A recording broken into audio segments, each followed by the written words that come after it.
What's up, everyone? Welcome to the Bronx Bombers Strike Back podcast here on the Sports Jedi Network, along with Chris the Flash from Chris the Flash Sports. Salute, Chris. How are you? What's up, Good evening. Kev? Good, All good, good. right, How are you? I'm real good, man. It's December 7th, a couple days before Christmas, and for Yankee fans, we talked about it yesterday, but I want to get your thoughts. Christmas came early for the New York Yankees.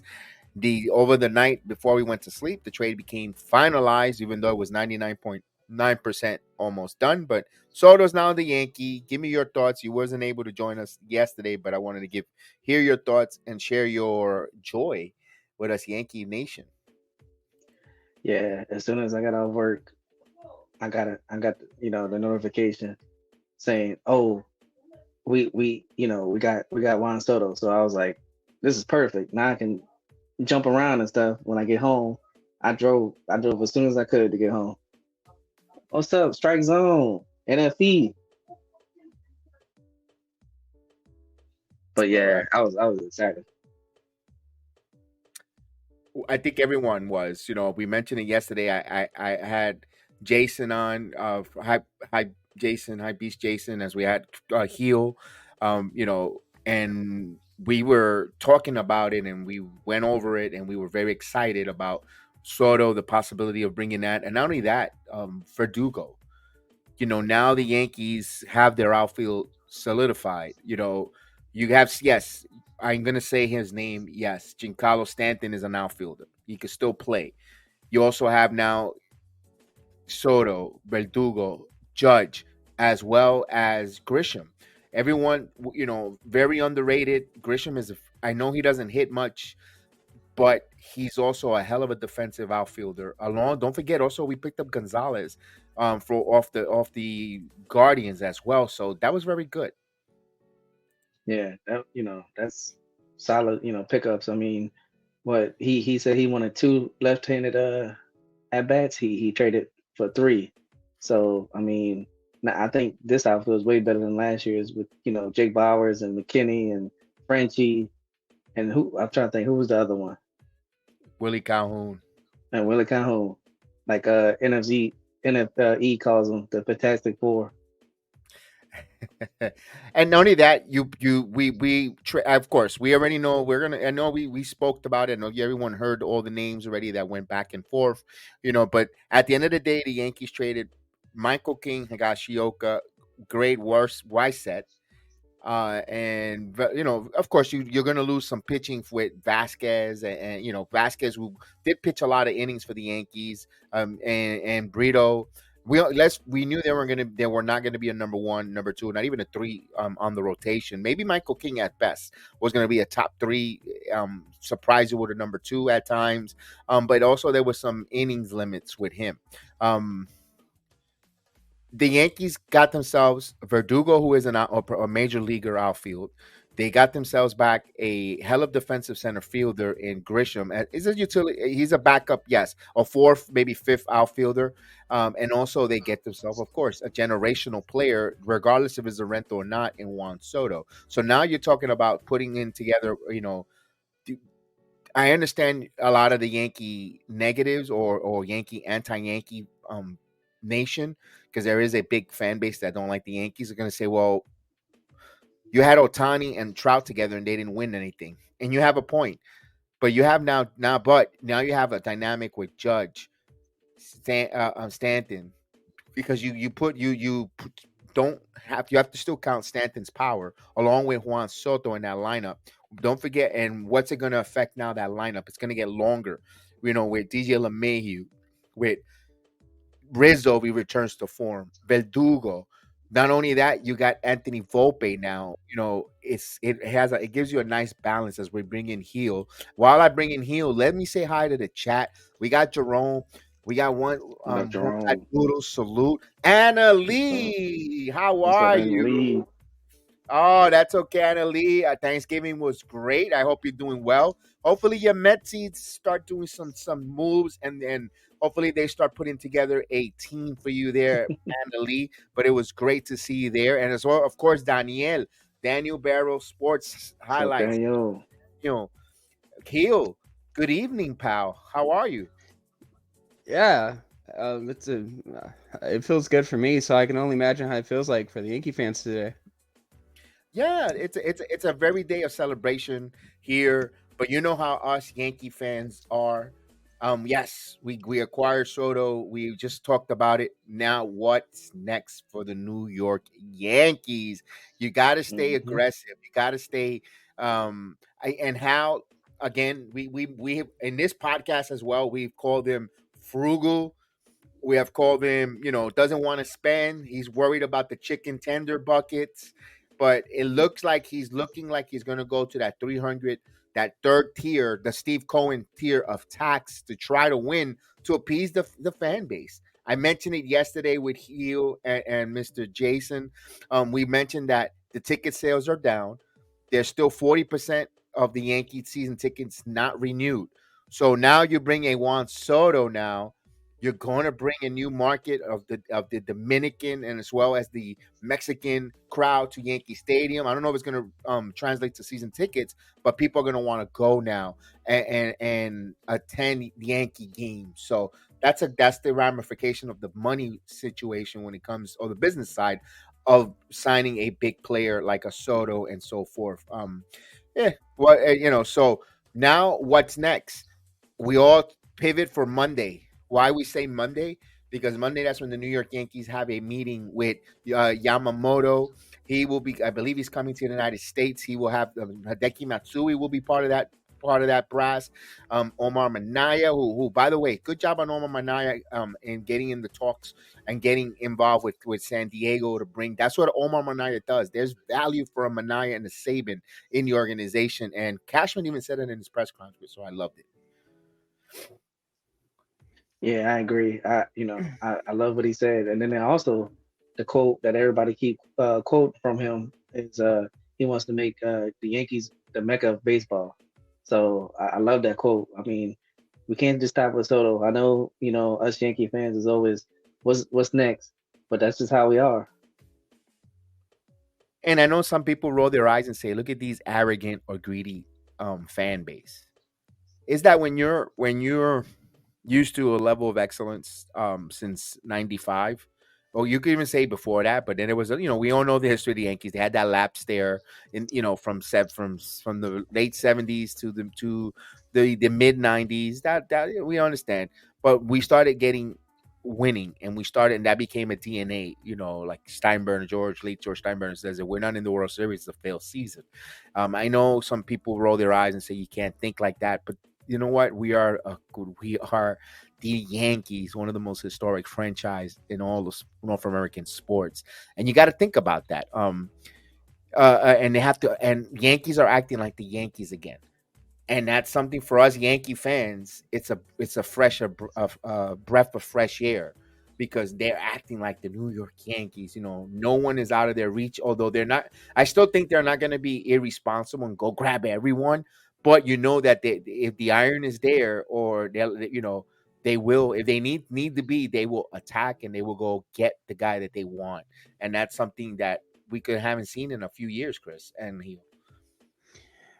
Yeah, we talked about it actually a little bit, but I feel like we gotta address it more because, like, I think the key word is there, Kevin. You kind of said it, and I believe we should stay greedy. You got to stay hungry. If you're Cashman and Aaron Boone, you got to look at your lineup and your pitching rotation. And at first, you take a look at your lineup and you say, "Ooh, I like the top of this lineup. I really do." But LeMahieu's a question mark going into next year. We don't know when we're getting there. We might want to consider a third baseman this offseason, or at least get an infielder, move him over to the third, or at least get a platoon bat at the very least. Rizzo's a question mark. We don't know what Rizzo we're going to get going in next year. We might want to consider someone there.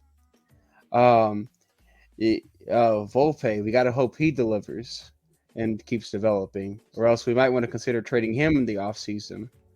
Um, because like if you're again, you got 1 year to work with the Soto, you got to make it count. Verdugo, good acquisition, but he's a platoon player. You might want to consider getting another outfielder to platoon with him, And I know some people might say Grisham, but they're both lefties, and Grisham's not a good hitter. So you You might want also to got consider you also got Gonzalez from the Guardians, who they picked up. They yeah, maybe he can be that guy, and you can flip maybe a Grisham and get a pitcher, maybe get like a solid number 5, uh, and definitely address that pitching need. Maybe put someone else in the bullpen, because like we just said a little bit, in the other episode, besides Clark Schmidt and Garrett Cole, there's no one else you can really like fully 100% trust when it comes to your starting rotation. And so those are questions right now in the off season you have to ask yourself and put pressure on to go get yourself something, because like as good as it feels right now, you have to be hungry going into next year, and you got to make it count, because after Soto leaves, and there's a fair chance he might, your lineup is looking like Verdugo might play in left to right, and then you're stuck with maybe Oscar and Grisham or whoever stays. You got to be hungry this year, and you got to make sure there's no mistakes. And you got to make sure if you do get eliminated somewhere in the playoffs, you laid it all on the ballpark. Everything was there, and you went down with the fight. right. You don't want to go down the way Yeah. they went a couple years ago. But let's go right into the starting pitchers. Now, I personally said if you're gonna go in, you go all in. You know, one goes half pregnant. Either you're pregnant or you're not pregnant. If you're the New York Yankees, no one's half. So if you're going Soto and you have that 1 year, supposedly, let me prove you how great, or it's a pitch for him to stay in the Bronx, and then you have to go get some pitching. It starts with Yamamoto. If Yamamoto is the signature, and they sign with the New York Yankees, I still think they need another arm, and maybe one or even two arms if you ask, because we don't, let's face it, we don't know what Rodon is. He gave us, and there's a lot of question marks when it comes to the Yankees starting pitching. With Rodon, it's a question mark if he's going to bounce back and be healthy. Even Nestor Cortez Jr.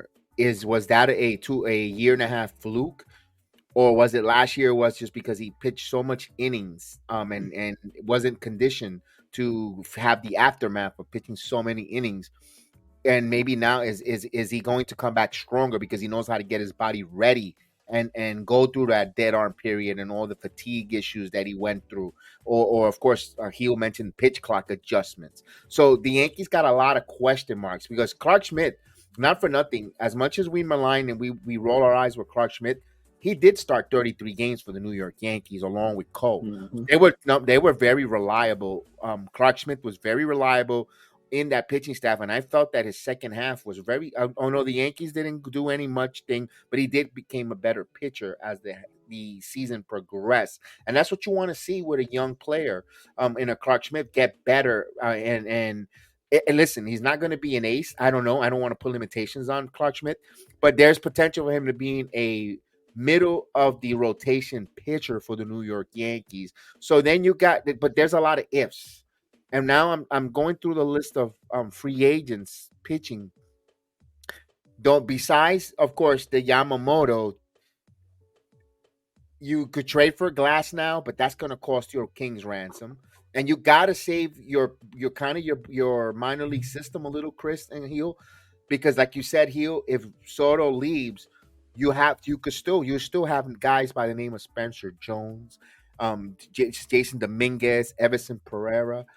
You still got guys outfielding prospects. I'm not saying they're ever gonna be Juan Soto, but you could bring a major league caliber players up to the minor league system, from the minor league system to try to fill that void, and maybe they'll turn out to maybe be a quarter of a Juan Soto, in the Yankee lineup, or an everyday serviceable outfielder for the Yankees. And I get it. But Chris, I want to get your thoughts here. After Yamamoto, if you had the wallet, if you had your spending budget, where would you go in starting pitching? Um, of course, there was a rumor out there that we might try to sign Frankie Montas to a 1 year deal. If you do that, you got to make it a incentive heavy, because you just never know what you might get, because his arm was falling off too. Um, Trying to think. I mean, this is why it's good to have all of infielders. I mean, we talk about trading Glaber. Maybe you could trade Glaber for a starter pitcher. So, I mean, there's plenty of routes. I don't want to sign Snell. I'm good on that. Okay. Jordan Montgomery him coming back because of what Cashman said. That could come back. Um, that's the only thing I can think of. Trade Glaber for a pitcher, or re-sign Frankie. And now Glaber has 1 year deal left, one year left of arbitration. Next 2025, he will be a free agent. I don't know what kind of a pitcher you could bring back for Glaber Torres to, I don't know if there's a candidate right now that will be a trading partner with the Yankees. I know my son Austin mentioned the Marlins, because of course Yeah. there is a big fan base of Venezuelans in Miami where you could, again. Guys. If you hear me for the very first time, I'm very big on bringing a player to cater to your demographics, where your Hmm. ballpark is. If you have a heavy demographic of Mexican American or Mexican heritage, Verdugo makes sense because people, the heritage, the people, the culture, they will embrace that player. Like look at Lionel Messi. I understand he's from Argentina, but they're still a soccer and Latin ball player. And look how hot he is in Miami. Perfect place to go play in Miami. If you were to go to KCFC, the Kansas City, it wouldn't work. There's not that many people that maybe they would, but not to the degree that Miami. My point is, there's a lot of Venezuelan living in Miami. They will go to Miami Stadium if they have the players like that. You saw that for when Miggy went to the World Series, how it got excited Hmm. there and so forth. The World Baseball Classic, how that got full. I'm big on that. And maybe Miami might be a partner there, but I don't know. Alcantara is hurt for the year, right? He just had Tommy John heal. Yeah, he had Tommy John. Yeah, so he ain't Okay. coming back. You're not gonna have him this year. You're not getting him this year. Um, I don't see my any other pick that maybe I'm not seeing it. Maybe there is. Um, I don't know. I don't know where I the. was Go ahead, Chris. I was about to say maybe look, and I understand he wasn't the same person, but we do have Matt Blake, and he's the reason why I make Matt Blake is who he is.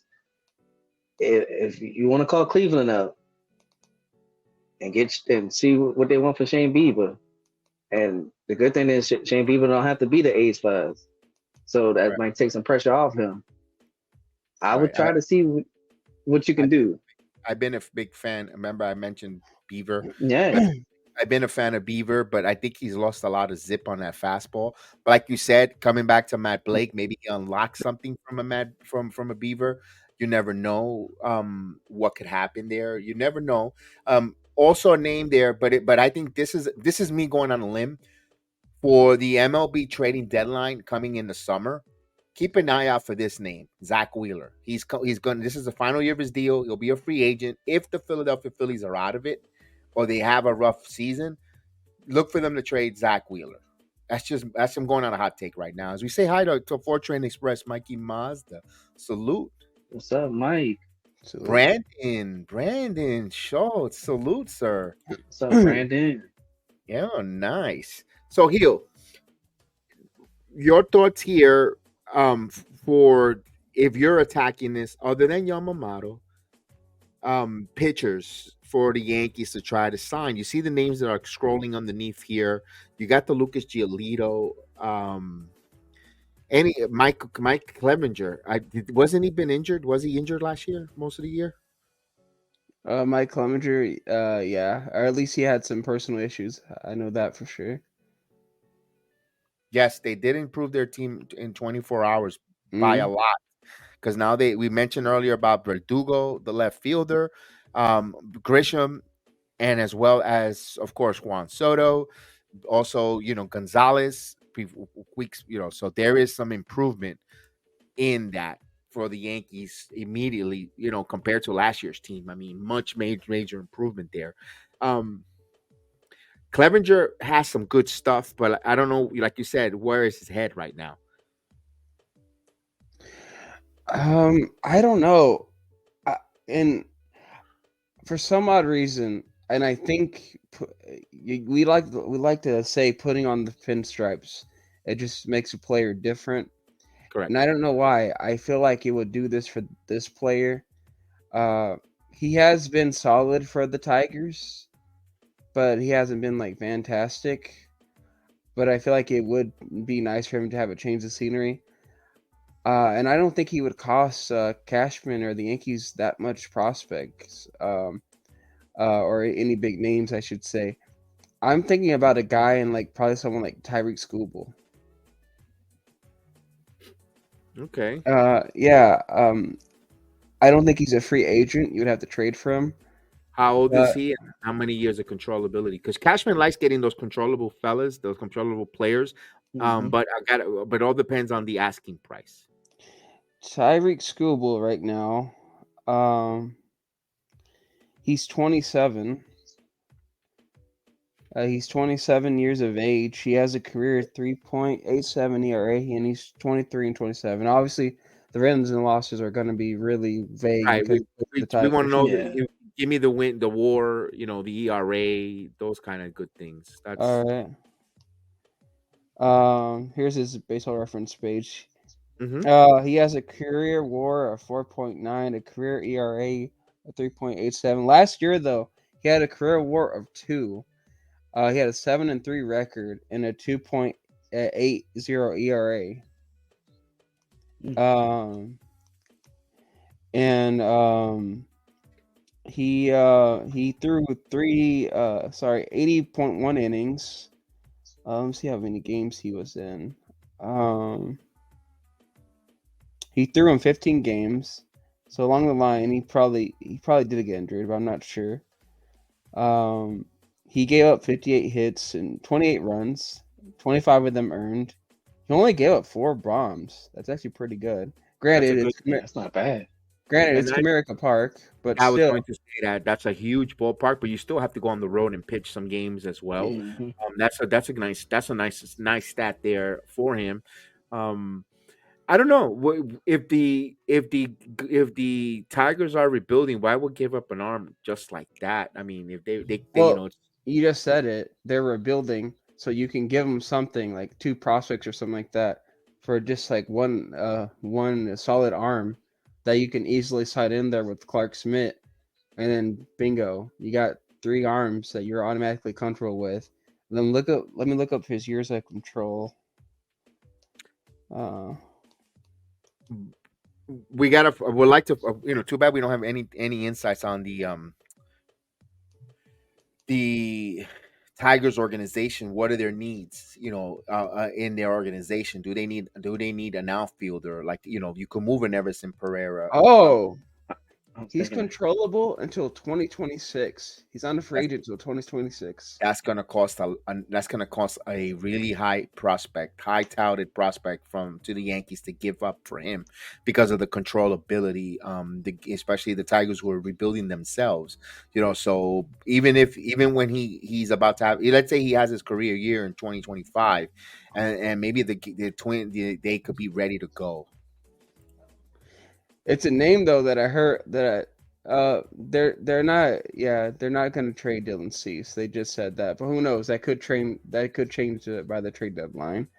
But it is a name where it's like I heard like someone in the Yankee brass heard that I just threw out there because like if they could somehow call the Tigers and be like, hey, what do you want for Tyree Skubal?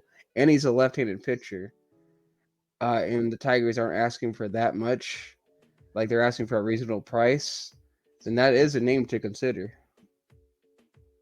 Yeah, that's going to cost a pretty petty Yeah. hmm for a controllable player there, Screwball heel. and he's Um, young. Milwaukee said they don't think they're trading Corbin Burns. I was one who mentioned Corbin Burns a few videos ago. That I want Corbin Burns. I actually was like, wanted him over a little more over Yamamoto because of the 5'9" Yamamoto who knows pitches on 6 days, the change of the baseball we saw a little bit of problems with Tanaka but of course Tanaka was a hell of a pitcher, but he ended up straining that ULC because of the change of the different ball, throwing that splitter, and that put that torque on that elbow, and that just kind of worried me with Yamamoto. I mentioned that about that. That's why I personally would like to get Corbin Burns in here, but it won't make. I don't know if they could do it, Mike. I don't know if they can, due to the fact that Milwaukee's going to want you to take a bad contract back, and I don't think the Yankees are in business to take the bad contract now that the outfielder has a logjam of players, which we're talking about Christian Yelich. So I don't know. What do you think, Chris? I would love Corbin Burns. Trust me. I mean, the only way I would trade for Corbin Burns if I know Juan Soto is gonna stay. Because if I know he's gonna stay, Spencer Jones is bye-bye. That's absolutely. If they announce that, come when the Yankees do their press conference in a few days at Yankee Stadium to introduce Juan Soto, and they introduce us with a contract extension. Yeah, I get you. Then I say, you know what? Yeah. Let's be uber aggressive. Chris, I And agree. and I understand Judge's like, about to be in his later years on that contract, but it's like by the time all that happens, it's gonna be too late for Spencer Jones. So I'd rather get something for him than be like, oh man, let's waste another prospect. The link is there. I placed the link. Join the conversation. Jason as well. And below, hi Beast J. Join us if you like. Again, I know you were on yesterday, but we're not gonna stick too much on the Soto. We're gonna talk about we're gonna talk about what's next for the Yankees with the starting pitching. We're also gonna talk about relievers. We're gonna we haven't touched the reliever market yet. We'll get to that in a moment, and we're gonna talk about possibly infield. Third base at particular. So those are going to be the topics tonight there. So we're not going to hop. We mentioned our Juan Soto. We gave Chris the platform to talk about the Soto. He was at work yesterday, so he mentioned, and we wanted to see his jubilation tonight on the Soto acquisition for us as Yankee fans. So here's my thought. If we get Yamamoto signed with the New York Yankees, and by the way, I think this is going to cost almost $30 million to get him, because Eduardo Rodriguez just signed a 4-year, 80 million, 20 per for Eduardo Rodriguez, who is a good pitcher. Don't get me wrong, innings eater, very good pitcher. Number 3, number 4 starter and damn, that means Yamamoto's going to make close to like 27 to 30 million a year. So you're looking at almost close, depending, 7 years, whatever 30 million is times 7, 21, like I said, 210 million. I said it. Gio, did you recall? I said the Mets probably offered them like 275. I think Jose Melo mentioned that on the chat. Yeah, that's a really dangerous thing when a player like Yamamoto is just waiting in the wings, seeing these free agents go down one by one. It's like he's saying, "Hey, if this guy's getting that, how come I can't get this?" Because Yamamoto, even though he hasn't pitched in the MLB, he knows how good he can be, and he's gonna want somewhere around that what Eduardo just got, if not a little bit more. And that's the only dangerous part. And And by the way, I'm just going to throw this out there. I just thought about it. Even though I don't want him to leave, I think the most perfect fit for the Yankees is probably Jordan Montgomery. He's going back to. I think he's going back to your Yeah, he's Texas going to Rangers. Texas. Yeah. And my sentiment. Let him go there. I think the Yankees did him Yeah. wrong trading him for and so forth. It's not going to work. There's going to be a little bit of animosity, or he's still going to have that. You know what? They're not really good. The minute he has a rough outing, are they going to value me or not? And it's going to be a disruption. Let him clean slate. Let him go clean slate. He has good memories in Texas. I liked Monty, but I think it's best for him just to stay with them. But yeah, on the Yamamoto thing, yeah, some teams out there is going to have to take a gamble on spending a lot of money on him, and honestly, I do think it's worth it. I mean, we saw him pitch in the WBC against MLB players and all that, so he has it in him to hang in the MLB. Like, even if he has a somewhat rough first year, I mean, come on, sometimes it does take a player a year or two to get used to MLB play. So the potential's there. I mean, for anyone who watched the WBC. The potential's I there. warmed up. I warmed up to him. When I first, I wasn't a big fan. I have warmed up to him. I'm, 25 years old. Um, again, I mentioned yesterday, I like the fact he throws the fork ball, the splitter. It Hmm. brings me back to the Yankee dynasty when their pitching was really good. That was one of their main features. Strikeout pitch was the splitter from David Cohn. From the it's a Mel Stoudemire tutelage. So Clemens incorporated. Even saw it's a pitch that I think it will help the Yankees when you need a strikeout or get it. And now they went away from it because of Gary Sanchez's inability to block that ball, and they went to the stupid slider, and the rest is history. Not to go back in the minutia of circles, with the hamster wheel of turds, I like to call. Me personally, the way I want it, Yamamoto, I will bring back Frankie Montas for a prove it year deal. I'll make a 1 year deal. I'll try to get him a 2 year deal, with a player option for at the end of the year. That means if he exceeds and goes above and beyond, he could opt out to try to make more money. If not, you bring him back on a lower deal too. Personally, and then one pitcher, I know you guys are not going to like the pitcher that I would like the Yankees to bring, for number 3 or number 4. And I know it's going to be, I hate to say it, but I would like to get Marcus Stroman. Oh, okay. He's really good, but I think he's going to expect a Well, lot of money. When because I think either he's a free agent or he's about to be. Who? No, he's a free agent. He is a free agent. I thought he was a free agent. He is a free agent currently right now. Okay, He's 33 years old. Yeah. I wouldn't mind to see him come to the Yankees. I know you know what, money talks, BS walks. He's a local kid, and man, John, salute John. Yeah, people forget he's a ground ball pitcher. Actually, he can be good at keeping the ball on the ground. What up, John? Yeah. But yeah. And he's in the middle of his prime. I mean, he's a little bit away from falling off, but yeah. You're not too sure if he wants to come to the Yankees. He does. He still does. He keeps our name in his mouth all the time. Trust me. He does. Listen, I don't know if he had a bad taste when he pitched for the Mets. Here's the thing. Go out there, you have a stacked team with the Yankees. And you win, you can stick it to the Mets. You know what? I'm in the real New York organization.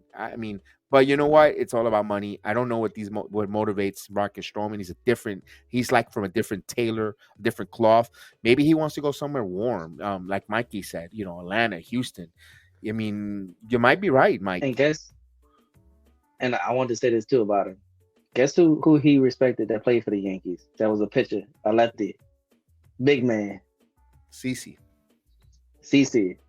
And I know him and CC always talk, so I don't mind Stroman, because if you get Yamamoto and then you pair him with Stroman, I like that. And then Stroman, like I said, he doesn't have to worry about carrying a rotation like he did with the Cubs. Because I'm sorry, he was actually one of the best pitchers for the Cubs. And Heel, can you check to see if how long if Marcus Stroman landed on the IL? Last season, and if he did, how much time he missed? Because I never hear him much on an IL stint. No. Marcus Stroman, he's like a durable pitcher that will get the ball. He might he's short. Yeah, he might skip a start or two, maybe, but nothing with a long length of issues with health wise. And if you're in the New York Yankees, you kind of need that too. We know that knock on wood, Cole made all his 34 starts. We talked about Clark Schmidt making all his starts, but then you had Nestor Cortez miss some pitching, miss some starts. You of course we mentioned it when we started. Vasquez pitched, Brito pitch. We had these guys that are no longer here that are part of the San Diego trade that made some innings and pitched for the New York Yankees last season. And we want some longevity. You want some pitchers who are durable that's going to pitch as well. And I think Stroman, if he hasn't got hurt that much, he fits kind of the bill. Heel, you got that information for us? Yeah, last season, Marcus Stroman was placed on the 15-day IL, and he was out for a total of 6 weeks. That's it. Yeah, that's it. Not bad. That is not bad in the modern day baseball. According to us Yankees, that we know that where guys get hurt. just put this out there. Matsui, and what I've heard, Tanaka is going to be. Yeah, there, we mentioned that. We mentioned that earlier. We said that on for this Monday. The meeting takes place Monday. They will be there front and center to the Yamamoto meeting, as well as Omar Minaya as well, who we gave his flowers and credit for being part of that Juan Soto deal. We heard Cashman in his press conference gave him his kudos. So you know what? I think I don't know. I think this is gonna get done because I think the Yankees get Yamamoto, guys. I wanna say this too. Now there's a rumor that they have a secret weapon, and I'm thinking I have an idea who that secret weapon is. I think they're gonna bring in Ichiro too. Ichiro he said a lot of. He signed to the Mariners front office, so. Oh, so no, then they won't be able to. Yeah, I don't know how that's gonna work. Got you. Here's another, and since everyone's enamored, and there's a mystery with the Japanese league pitchers, there's a Japanese lefty, Soda Imugana. I'm pronouncing it totally wrong. So so forgive that me. lefty. You talk about the lefty. The lefty, he is he looks pretty decent, man. He's not gonna be an ace. No, I said Umanga. It's Imuga. You got to say it with the Japanese accent. So Yeah, my Japanese friends and family and les watchers, sorry for butchering it. Umanga is a manga. It's Umanga. Yeah. He looks like he's got some good stuff from the left side. You know, left-handed pitching is just phenomenal. You know, when you need and it's a premium. So if you could bring in, and I'm not saying the Yankees are going to get him, but keep an eye on him. Which other team? It's not a consolation because I think he's going to be really good. And he doesn't acquire a poster fee neither, so you can outright sign him. I think Mikey, you have a good. I could see the Giants going after him. I could even see the Red Sox going after him. I think the Mets might get him. Never thought about the Mets. Never, because you got the Kodai Senga, and you bring because interesting on that there. And that's the Yankees starting pitching out there. Unless they make a trade, Tyler Glass now. But I've said it, the Rays are just gonna fleece the living crap out of the New York Yankees. I don't know if you can see that, but no, that looks choppy. Read it out. Well, special assistant to the chairman, Ichiro Suzuki. We're at the Mariners. Yeah. Hey, and why not? He's gonna be part. When you think of the Mariners, you think of Ichiro Suzuki. Yeah.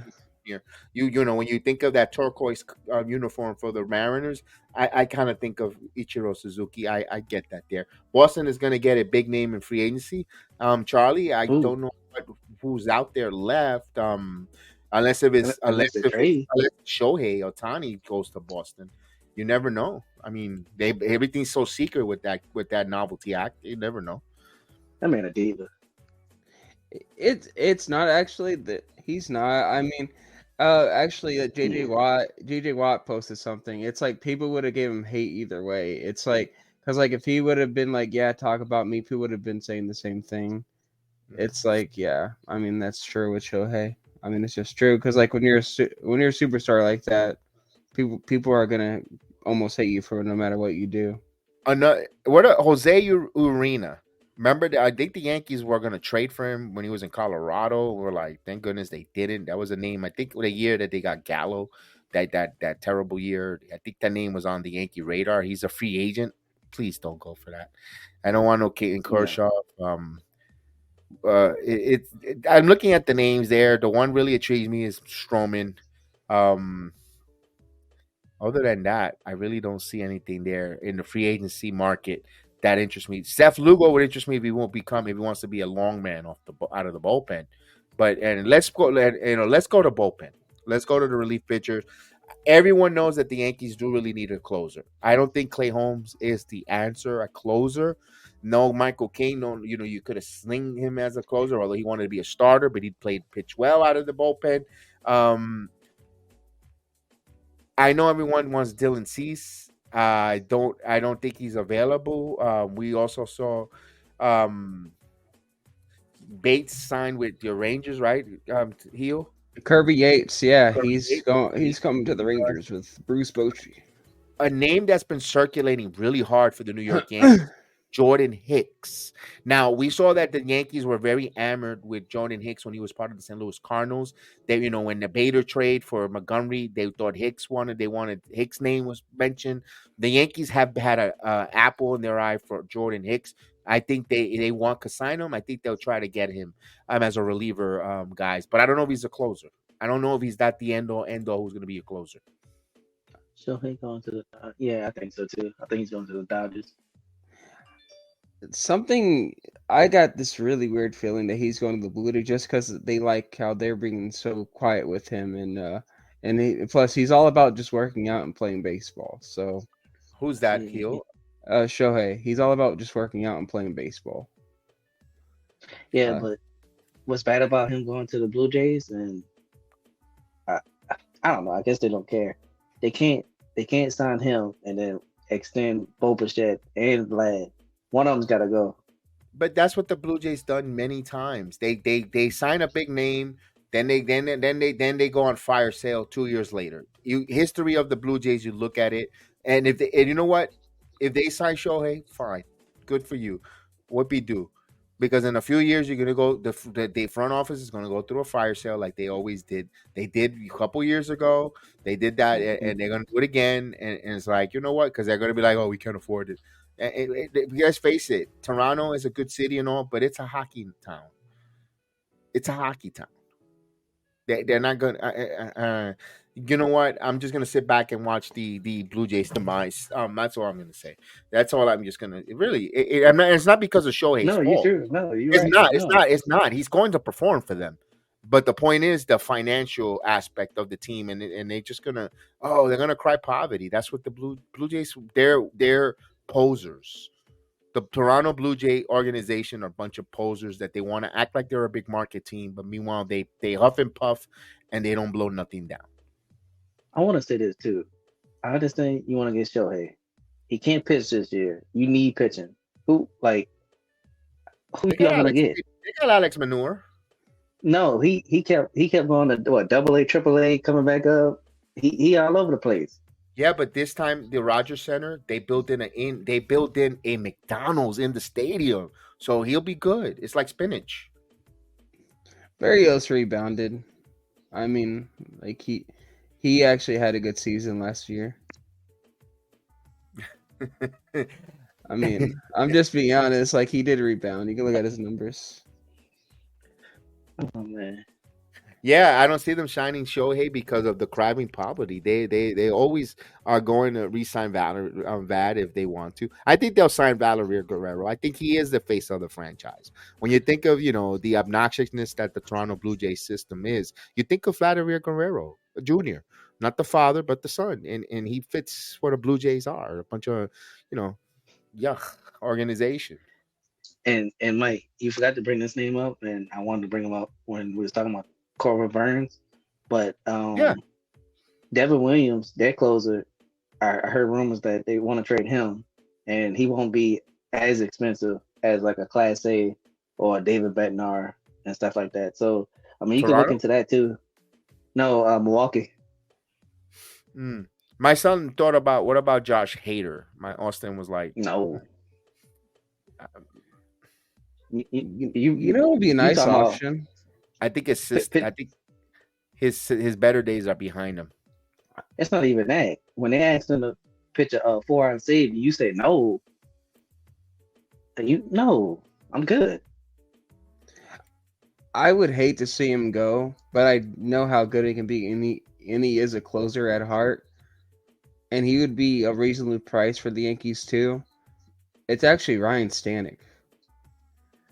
Mm. Now he was a setup guy for the Astros for Ryan Presley, but he has closer stuff. Now sometimes I'll admit he doesn't have the best control, but They'll eat him alive at Yankee Stadium. The minute he blows a save, they'll Yes, eat him. The media will eat him he alive, brother. he has some of the best stuff though. I'm I telling you. know, but the minute he blows something in the let's say the Yankees they down by 2 and they go in the bottom of the 8th inning and Soto hits a 3-run blast and then the Yankees up by 1 and they give him the ball and they lose that.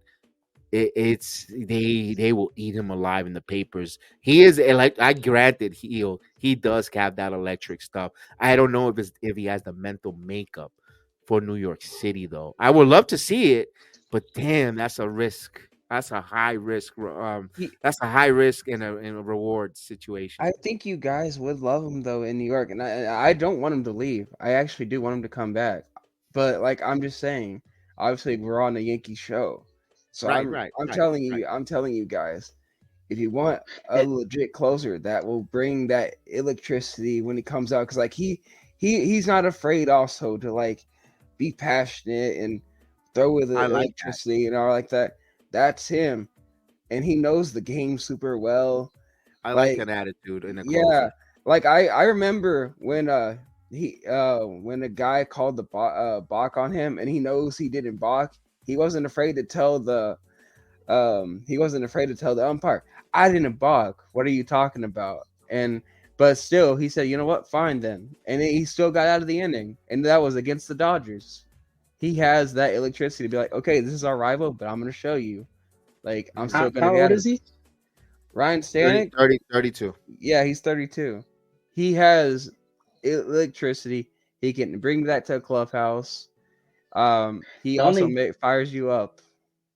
the only thing I'll say about that, if Mm, he does come to us, if somehow he does come to us, He's a free agent, like so he Kev could be said, yeah, like Kev said, like if he gives up, I'm gonna tell you this, from my opinion, if he gives up like blown saves against the Houston Astros, the first thing the Yankee fan gonna be like, oh, oh, is he helping Houston? they'll eat him alive. But I don't. Yeah, they'll eat him alive there. But like you said, that intrigues because of the electricity of the Hmm. electric stuff. Because look what's chat. Not for nothing. When Aroldis arrived, he was very electric Hmm. and he was exciting. There is something with that. Flash Gordon, if you remember, he was electric. He had some, with the arrow, the pointing in the arrow. I like those. I like those type of closers. Mariano Rivera is grace. When you think about class and grace, that's Mariano Rivera. You can't even talk about a closer, but comparing. But I kind of like those kind of closers. Class A also, but he might cost something. He's gonna The cost. Guardian. He's gonna cost something. The He got Guardians. four. He got four yeah, controllable years. yeah, Four, yeah, that's gonna yeah, cost. Then I don't think they'll move from him. yeah, and I'll admit he didn't have the best year last year, Ryan Stanek. Hmm. And that was mainly due to injury. But but yeah, the guy is really good at what he's good at. And the Uh, Yankees had interest in Robert Stevenson from the Rays. There's interest in him. yeah, and ironically, these guys are naming Jordan Hicks and Stevenson. Ironically, both of my teams, Rangers and Astros, are interested in them too. Right. So I think the Yankees might want to really get them away from those guys because, like, well, but the other two teams are World Series contenders, and Yes. you're trying to build one to go against those juggernauts that are Correct. definitely going to back to the playoffs. Yes. Yeah, I could see Yeah, that there. We could see that. It'd be interesting to see how the Yankees are going to, because remember, no Trevino, Luis Trevino. The Yankees did not tender him, so he's gone. Unless they could bring him back in a contract, I don't know if they can. If they didn't tender him, maybe they might reach could possibly bring him. Wandy Peralta.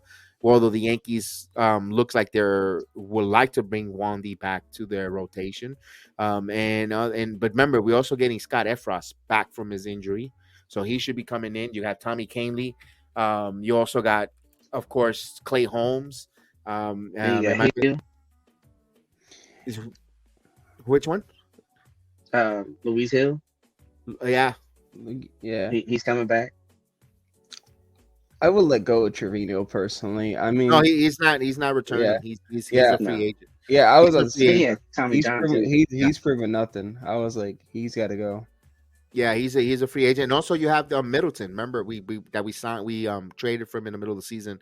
Middleton is still part of the team that we made the deal, I believe, from the White Sox, that we traded for him in the middle of the Hmm. season. So he's Yeah, still on this team for some mini relief. Yeah, we'll see what they'll do there with the bullpen guys. Here's one thing I'm gonna say: as much as we malign and we attack Brian Cashman, he does a good job finding bullpen arms. We got to No, give him Mhm. credit. let's not sugarcoat it. No, last year's trade line was hilarious. Cause like, eh, let's not try and sugarcoat it.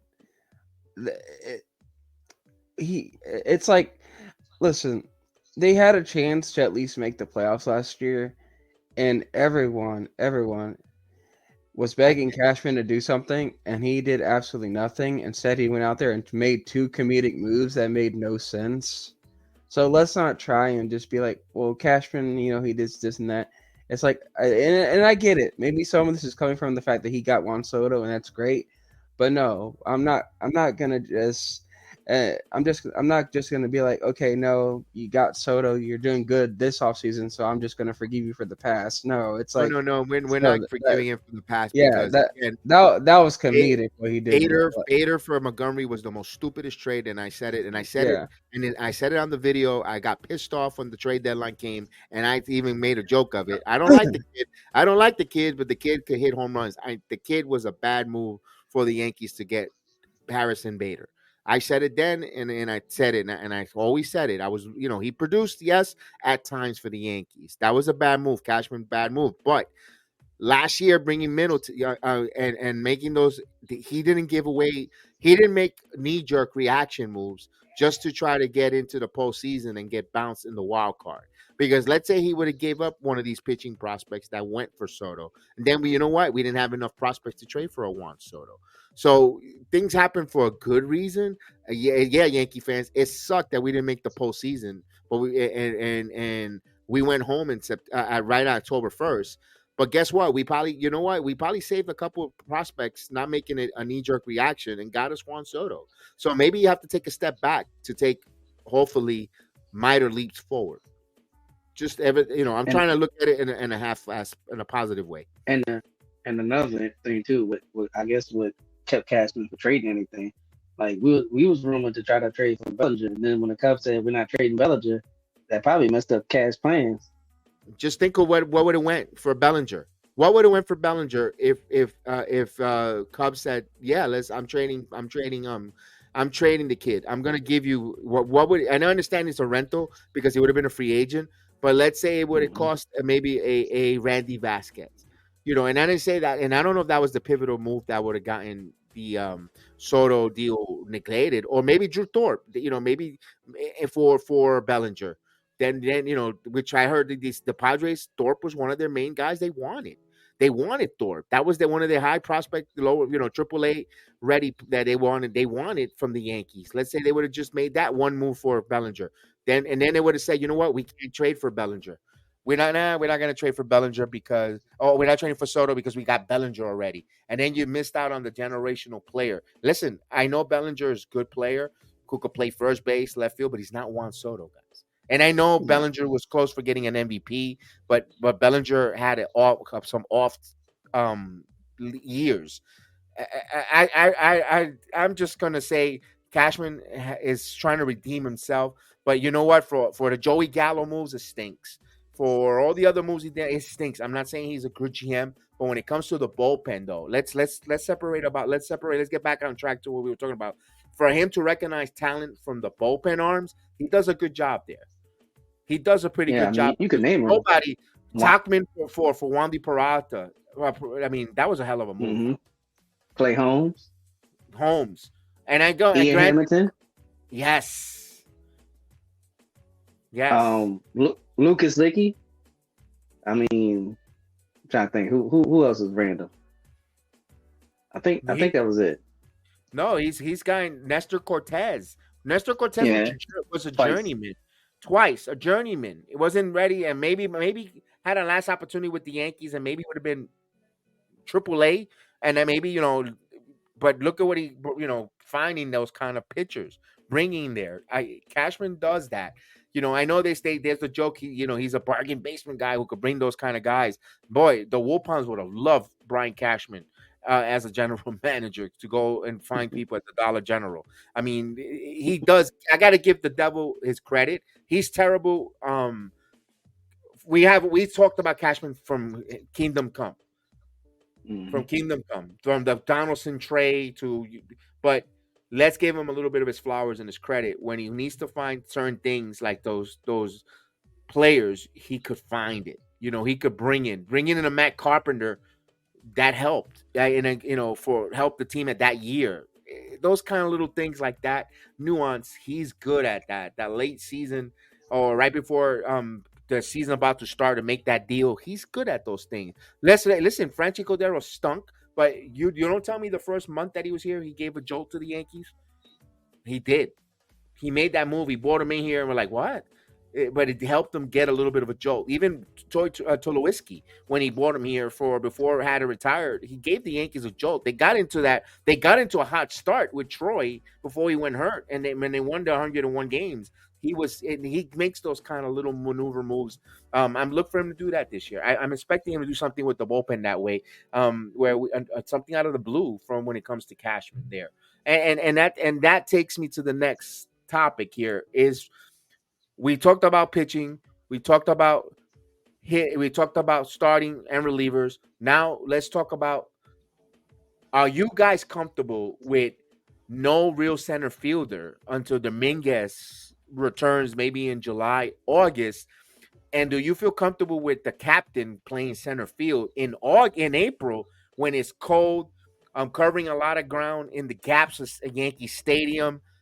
And thank God Judge has never pulled hamstrings, not Giancarlo Stanton, but it's gonna be freaking cold in New York for him to be playing center field. And it's until June. I'm kind of afraid because Boone said season starts today. Judge will be playing majority of the center field, and I know we have Grisham who could come in as a sub, to play some hell of a defensive center field.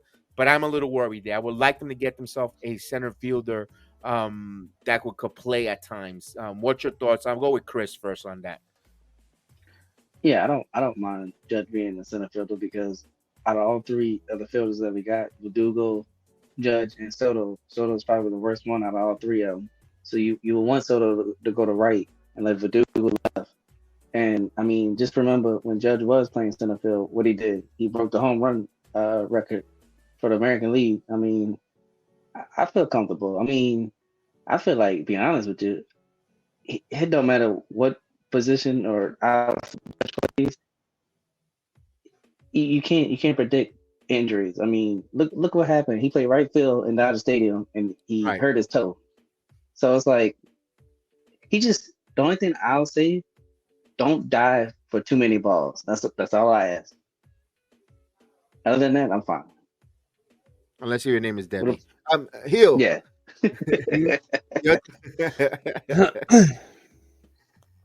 Your thoughts there, looking on the outside, the Yankees going with Judge in center field, especially early part of the season when it's cold. And your thoughts, do they need to find themselves a center fielder? I'm going to say no. They don't need a center fielder. Because, obviously, this isn't Judge's first year in New York. He spent a lot of years in New York, so I would expect him to be at least a little bit used to the cold, this start of the season. Does he love it? Probably not. I don't know. He is, after all, a natural-born California kid. But, I mean, once you spend a few years there at the beginning of the season in New York, I would like to think you're at least a little bit used to the cold now. And we've seen him play center field before. He's actually a pretty good center fielder. Yes. Yeah. Mm-hmm. So if anything, I'm actually really comfortable with him in center field. And Hey, what's up, fellas? And think about this too. He's like what, 6'7"? He can rob some home runs out there. Like Aaron Judge, and I think we all know this, but I'm saying anyway, he's really, really athletic. Yes. Like, will his body tear down eventually like Stan? I don't know. Hopefully not. But he is so athletic. Like, you have a guy who can run, chase down balls, rob home runs, and everything. Mm-hmm. He's just an elite center fielder that I feel like everyone should be comfortable with. And I guess his size is what makes people a little bit worried, and the fact that he got injured last year. But overall, he's almost the perfect center fielder, if not, really good at least. All right, so we'll bring in Jason into the conversation. I'm going to ask you this question, then I want to get your thoughts on some other topics that we were talking about earlier. But the quick one are you comfortable with Judge in center field to start the season? Or do the Yankees need to find themselves a center fielder, natural center fielder? Um, I think I'm okay with it. I mean, it's not like he's gonna play there every day. You know how Boone likes to rotate the lineups and stuff, and we still got that other guy we got from the Padres, and apparently Christian. he's like a Gold Glove center fielder. So I'm sure Yeah, he's a gonna Gold get Glove some center time. fielder. Yeah, and then again we got Dominguez coming back. He should be back by the summer. So Right. I expect him to get That some was playing like time. my concern, Jason, was since it's cold in New York, the possible of a hamstring pull or cramps or the cold for him to play in center field, a lot of games, majority of the time until the summertime, until Dominguez returns, maybe and I put as you scroll underneath, you see some of the free agent center fielders out there, but there's a log jam in outfield for the New York Yankees. I just wanted to see how everyone on the panel on the dais was comfortable seeing Judge opening day in center field. That's my question was. I mean, I think Judge. Well, I mean, we know Judge can handle it, right? I think he said he prefers center field. Didn't he say that one time? So I He was mean, in Yeah, that. when they first put him. Yeah. mhm. Yeah, You know what I think they'll do? I think they'll try Verdugo out there, see how he does. Maybe like a game here and there, and then if he can handle it, they'll give him some more play. I mean, look, guys, we had IKF out there last year, so I'm pretty sure. I don't, man. Anything's an upgrade at this point. But I definitely I don't want to see Judge get hurt. That's my only thing. He's got to stay healthy this year. I agree And with yeah. and since you came on here, I want to ask you here, because we already went through, and I want to get your thoughts. Pitching wise for the New York Yankees, besides Yamamoto, if you could add two starters other than Yamamoto or one, who would you like for the Yankees to pick up on the free agent? I could put the free agent list back up there as starting Mhm. pitching. And if you had the checkbook. I mean, besides Yamamoto, honestly, like I've been thinking about Monty a lot lately. Okay. I just don't want him back because I feel like it's like bad luck. I don't know. I have like a mm-hmm. superstitious type of That's the thing, same thing. Yep. but Monty was great, man, and he's even better now. So, and he knows the organization. Who else could fit in better than Monty? So, I mean, that would be one, I guess. Who else? Who else is out there? I definitely don't want Blake Snell. I'll stay Okay. away from him. And Shohei, just Shohei Ohtani, even though he won't pitch next year. But I don't know. That's a tough one because I think I'm hoping that some more pitchers become available on the trade market instead. I feel like once Shohei signs, a lot of things are gonna change. I agree. Mm-hmm. A lot of things are gonna change, and right now we just have to wait for Shohei. Whenever he feels like signing. I think it'll be. I think it's gonna happen by the weekend or by. Yeah. I got a question for Jason, and it's not like anything like bad or like that, but like it's like, do you feel like Monty became better with Bruce Bochy, and that's why he seems like more enticing? Like obviously he was still good in New York, but like do you feel like he got to display more? I guess with a better manager, that's why he's like seems more enticing this year. Because yeah, he definitely got better. I mean, clearly, I'm not sure if it was the manager or what, but he even said it. Sonny Gray said it too. Like the Yankees wanted him to have a certain pitch sequence, and he wasn't comfortable. I don't know if it was with the sweeper or what it was, but he wasn't comfortable throwing that pitch that much. So when he went to the Cardinals, they were like, hey, whatever you want to do, and it worked out for him. So, and that's not a knock on Aaron Boone.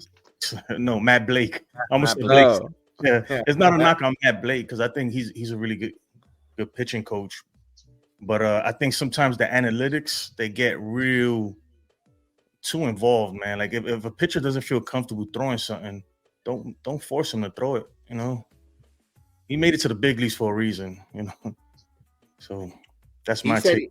he enjoyed throwing more of the fastball, and also with the Cardinals, I believe Did he? He'll correct me if I'm wrong. When Montgomery got there last year, was Yadier Molina still there? Yachty is still like he still works with the Cardinals, but obviously he's not the catcher anymore. But the philosophy of him having input with Yeah, the catching and the pitching staff there might have seen something from Monty that helped him unlock something. He probably go ahead, Chris. I wanted to say this too because you brought that up. Actually, the pitching coach that was in St. Louis went to Texas. Ah, yeah, that too. It was Maddox. so Maddox. Matt, Yep. so Maddox saw something with Monty in the Cardinal organization, and that's what led to that trade there. And I think he hmm likes and I think he might have helped unlock something from Montgomery. You know, what pitch count to throw what. Maybe at certain pitch count, throw your fastball, trust your fastball because the contact you're going to get is going to be favorable to the defense that's out there. Maybe that's something and maybe that's a way of using analytics to benefit. Who knows with that there. And you know what? I actually didn't mention a pitcher that I've been enamored for quite some time, and I saw he's a Oh, free agent. I was looking at the damn name there. It's Sean Manaea. I saw Sean Manaea's name, then I go, "Oh snap, he's a free agent." I like Sean Manaea more than Frankie Montas. I always said it over and over again because I like the left-handed pitching for Yankee Stadium. It fits Yankee Stadium, guys. When you have a lefty, you go get for Yankee Stadium because now you got to put right-handed hitters to neutralize the Yankee Stadium short porch, and that's why I was so mad to begin with Jordan Montgomery leaving the organization. Why are you going to give a lefty to your ballpark? You got to have lefties to neutralize the left-handed sticks with the short porch. That's why I like this Sean Manaea. So I just wanted to bring that note there on that there. Let's talk about the infield. We're talking about this is going to be a huge, huge year to find out who is the real DJ LeMahieu. Is he back? Is he going to return back to the machine that we saw the first 2 years with the Yankees, or is this a broken down, aging DJ LeMahieu? Because I think this is going to be a pivotal year for him. Is there going to be a bench? He's going to be at the end of the year, he'll be elected to a bench player, or he's going to be who we thought he was. Jason, this is huge. He finished off the second half last year pretty good. What's your thoughts of DJ? Well, it's like the Eminem song, "Will the real DJ please stand up?" I don't know, man. He's been wishy washy lately. If he stays healthy, I think he still has some good years ahead of him. Obviously his best years are behind him, but honestly, I want to see Peraza. I want to let the young guys get a chance, man. Fair. If not, then you got to trade him. I was thinking about this. We have so many. Like, what happens to Cabrera? What happens to Everson Pereira? What happens to Florial? What happens to all these guys? Would you send them to AAA or trade them? Something. But I would rather have Peraza or another third baseman out there. What do you think about Chapman? No, I don't think nobody. Right? No, I think he's a little too older. Because it's gonna take. That's Josh Donaldson 2.0. Yeah, he's gonna want a 3-year deal. Yeah, we just went through Donaldson's stench to get him here. Is like, it's like you're like history repeating itself. Even Justin Turner. I mean, look, it's gonna be almost 40. And a name that Jameer Candelario, the Yankees almost traded for him, but he signed with the Reds, so he's off the books there. It would have been a nice one. Gio Urshela, I don't think you return him back to the Yankees. I'm looking at the names that are scrolling by here. Nothing really stands out, but there is a name that that I thought that the Yankees could, you could either bring back IKF to be as a backup in case you need him to play shortstop in case or second base. He could utility move him around. He could. You also have Oswaldo Cabrera as well, like you said, Jason. Here's a name that's a free agent that comes up as an outfielder, but he's an infielder, especially if you're going to move Gleyber Torres. Any interest on Kike Hernandez? Kike Hernandez. Nah. I hate him when he was in Boston. So I don't. I mean, we already got enough Boston Red Sox on our team. Man. We don't need enough. He's a pesky hitter who has speed and contact, especially if you're moving a Gleyber Torres. And let's say you go with Peraza at second, and you have LeMahieu at third, but you have Kike Hernandez as your who could play in emergency situations, short, second, a little third, and he's that pesky player who you could get him off the bench if you need to steal some bases, make some contact, run some havoc, and actually could play center field as well too. That's why I kind of like I like Kike Hernandez. But I don't know that I don't think that's gonna happen. I just wanted to throw that name out there because I think he fits a tool of all different. I think he plays a little more better than Oswaldo Cabrera, although I do like Oswaldo Cabrera. Like our lineup now, we actually got slower than we were last year. We're younger, but we're slower with these two additions. So I would like to see some speed in there. Obviously, you got Volpe, but besides that, who else? Who's gonna steal 20, 30 bags? That's why I threw the name Kike Hernandez out there for some speed. You also got Grisham who could come off the bench with some speed there. Hio, any chance you let me know what Grisham's stolen base total was with the Padres? Yeah, and I don't think the problem's that with the team at all. I think the problem is to this point is like we just said, who's gonna play third, and also number two, do you need a third baseman, like an everyday third baseman? I think that's the main question right now. I would love it to be DJ. I wish I could put him back in the time machine where he was healthy back, right before the first year he came with the Yankees out of Colorado. That's the DJ we would love to have here on his team because But Chris, your thoughts, man? Do we need an everyday third base? I would put Peraza at third and put DJ at second, and like I said, Trey Gleyber. Trey Gleyber. Peraza, you're gonna get something for Gleyber. All right, I'm gonna get this to Yankee fans' head. They're not re-signing Gleyber. They are not re-signing Gleyber. You need to get something for Gleyber. I don't understand people. Like some people saying, "Oh, why not keep him and get a pick?" What the hell you want to pick for? No, I don't want to pick. I'm gonna miss his bat. To be honest, man. Of course. Of course, we're gonna miss his bat, but they're not gonna re-sign him. So it's like get something for him. I kind of would like to see Gleyber Torres hit with all these guys in this lineup that is green. I mean, I do too, but I don't want to waste. Like he has a lot. Like you can get something for him. Mm-hmm. So why not start Peraza at third and put DJ? DJ won a Gold Glove at second. You guys love Peraza. I think he's not a major leaguer, but I mean, I've been, well, of course he's not yet. He hasn't really. There's only one way to find out. Let him play. Yeah, he hasn't been given a chance. Mm-hmm. Doesn't give me. Same with and like Jason said, we need speed. He's fast too. That's true. That I give you there, but I don't know. And not only that though. So another thing too, you have to let them play to get their value up, because if not, nobody's gonna want them. They want guys who are proven. So if you could get him, 50 games and he does halfway decent, his value just went from a prospect to a established or semi-established big leaguer.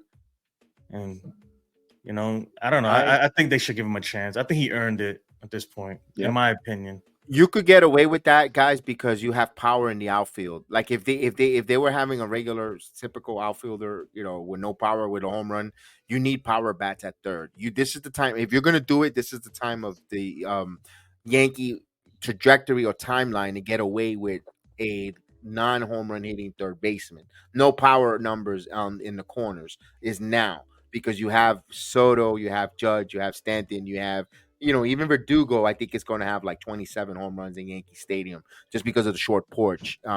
You don't need that power from your third baseman. Then you could go with a Peraza there. I could see that there.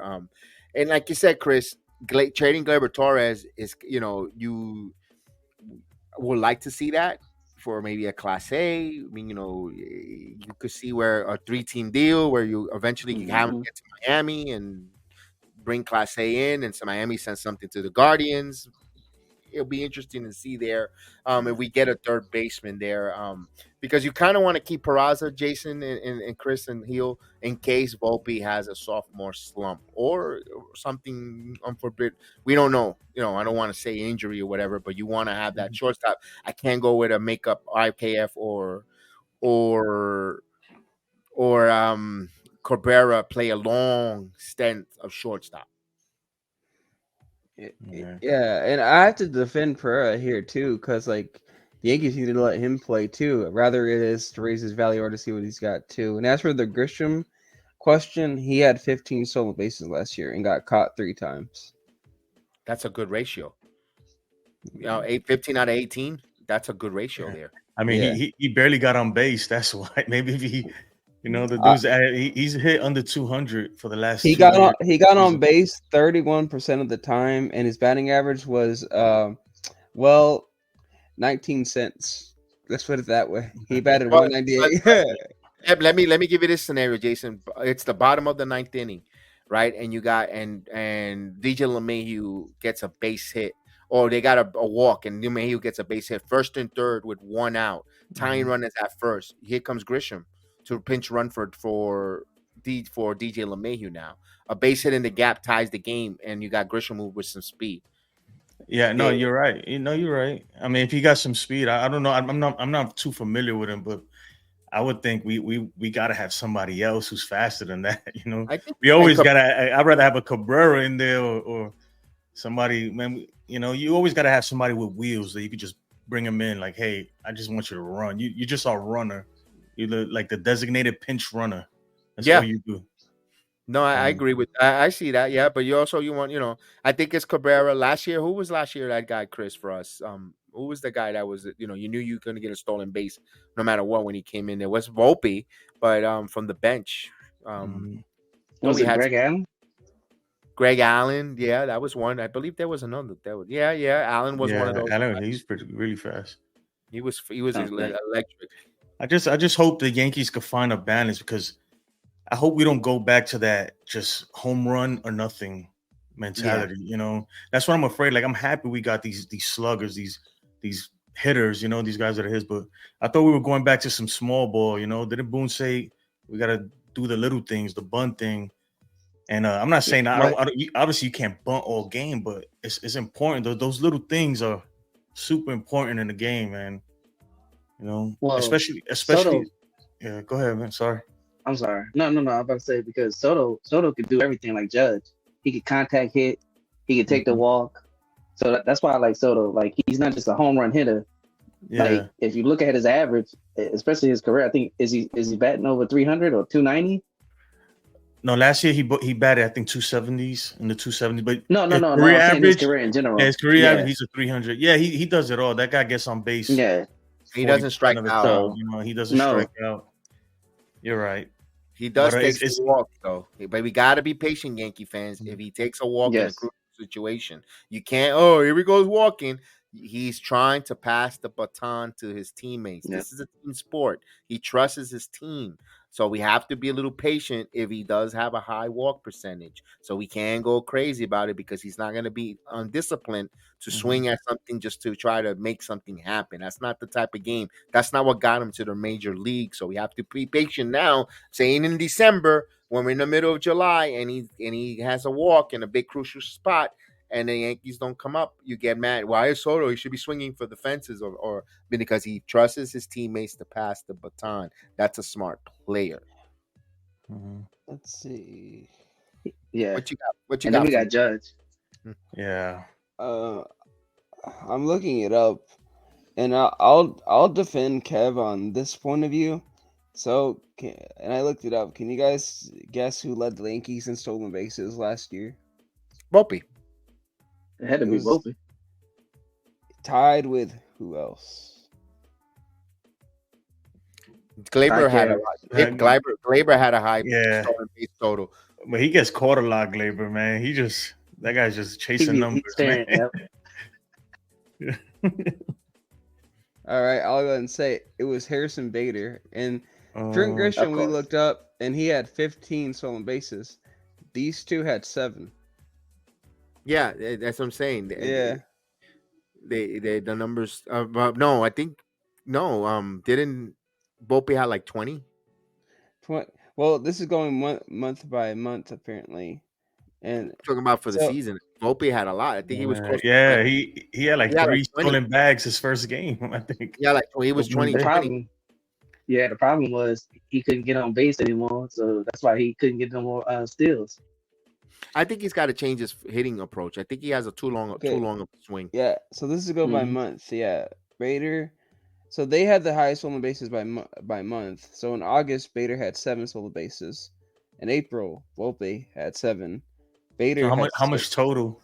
We want to know for the season though. Yeah. See, that I had a hard time finding, but like yeah, that's by month. Just out of curiosity, I'm gonna look up Trent Grisham by month. Yeah, but I I mean, think Volpe. I don't expect Oh, that guy Trent Grisham to play much. To No, be no. honest, He's gonna be a defensive replacement specialist. Mhm. and I want to say this too. Soto might not hit as many home runs as this person, but his game, if you watch his game, he reminds me of Barry Bonds so much, where he doesn't take crazy pitches. He takes his walk, and if he gets a hole in one, he's gonna get a hole in one. Mm-hmm. And Yep. that it reminds me of Barry Bonds so much. It Maybe does. not as like because Barry Bonds took steroids, but Mhm. his game just reminds me of Barry. Volpe had 24 total stolen bases for the year. Yeah, there we go. Who was second though? I want to know who was second on the team. Torres. There we go. There we go. Volpe had 24. There we go. And then second was Bader with 17. IKF was 14 with third. Then Glaber. I know it. Then Cabrera. Who got then caught the Clark. most? I bet you it was Glaber. man. Glaber. Yeah, Glaber. I can look Glaber, that up. I think he's Glaber's really he's chasing that contract and he's gonna get his money and he deserves it. I mean, he's not gonna be a Yankee much longer, but Just think of him he'll get his money. playing, trying to get that contract on the Yankees. You could probably have an MVP type of year. And you and talk I'll about say this: if we keep Glaber, Kev, because I know you like Glaber. If we keep Glaber, Peraza's gone. But I'm this is what I'm talking about. I wouldn't want to keep Glaber after the contract. I want to keep Glaber even if he walks. I want to keep Glaber until his contract is up. And if he wants to go as a free agent, I'm okay if the Yankees don't re-sign him. That's where I'm at with Glaber Torres. I wouldn't want to just trade him unless if you're going to get that Class A or you're going to get yourself a number 2 or number 3 starter for Glaber Torres. Yes, we could. You know what? As much as I like Glaber, trade him. But if you're just going to get him just for a number 5 starter or just because you're going to move him, and then he goes out and he has that 1 year where he's trying to get that MVP, trying to get that bag and have that career year. I'd rather have him have the career year with the Yankees and walk than with another organization and get paid. Let him go get paid by someone else. I'm okay with it. But I'd rather have him have that career year in the pinstripes because I think we'll benefit from it. That's all. That's my stand on Gleyber Torres. Again, I wouldn't want to see the Yankees give him a contract, extend him. I really won't because he's let's face it, he tends to get a little lazy at second base. Like he loses concentration. Like he thinks he's too good for the game, and he makes those fundamental lapses, and that bothers me. He didn't live up to his real potential when he came up. When we're like, yo, this guy could be an MVP of the league. He hasn't even sniffed close for being an MVP. Yes, he's been 2-time All-Star, but he never lived up to the full billing. Yes, Heel. I took a lot of digging, but and this is 100% facts. You're in knee deep. It's not my month or anything like that. This is the player who got caught the most stealing for the Yankees. It was actually Gleyber Torres 6 times. I mean, if we all do it, yeah. That sounds. I'm looking at. He got thrown out by a good 30 feet.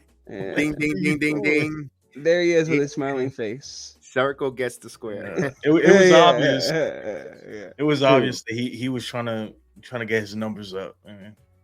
Jason, it was one game me and Kev was calling.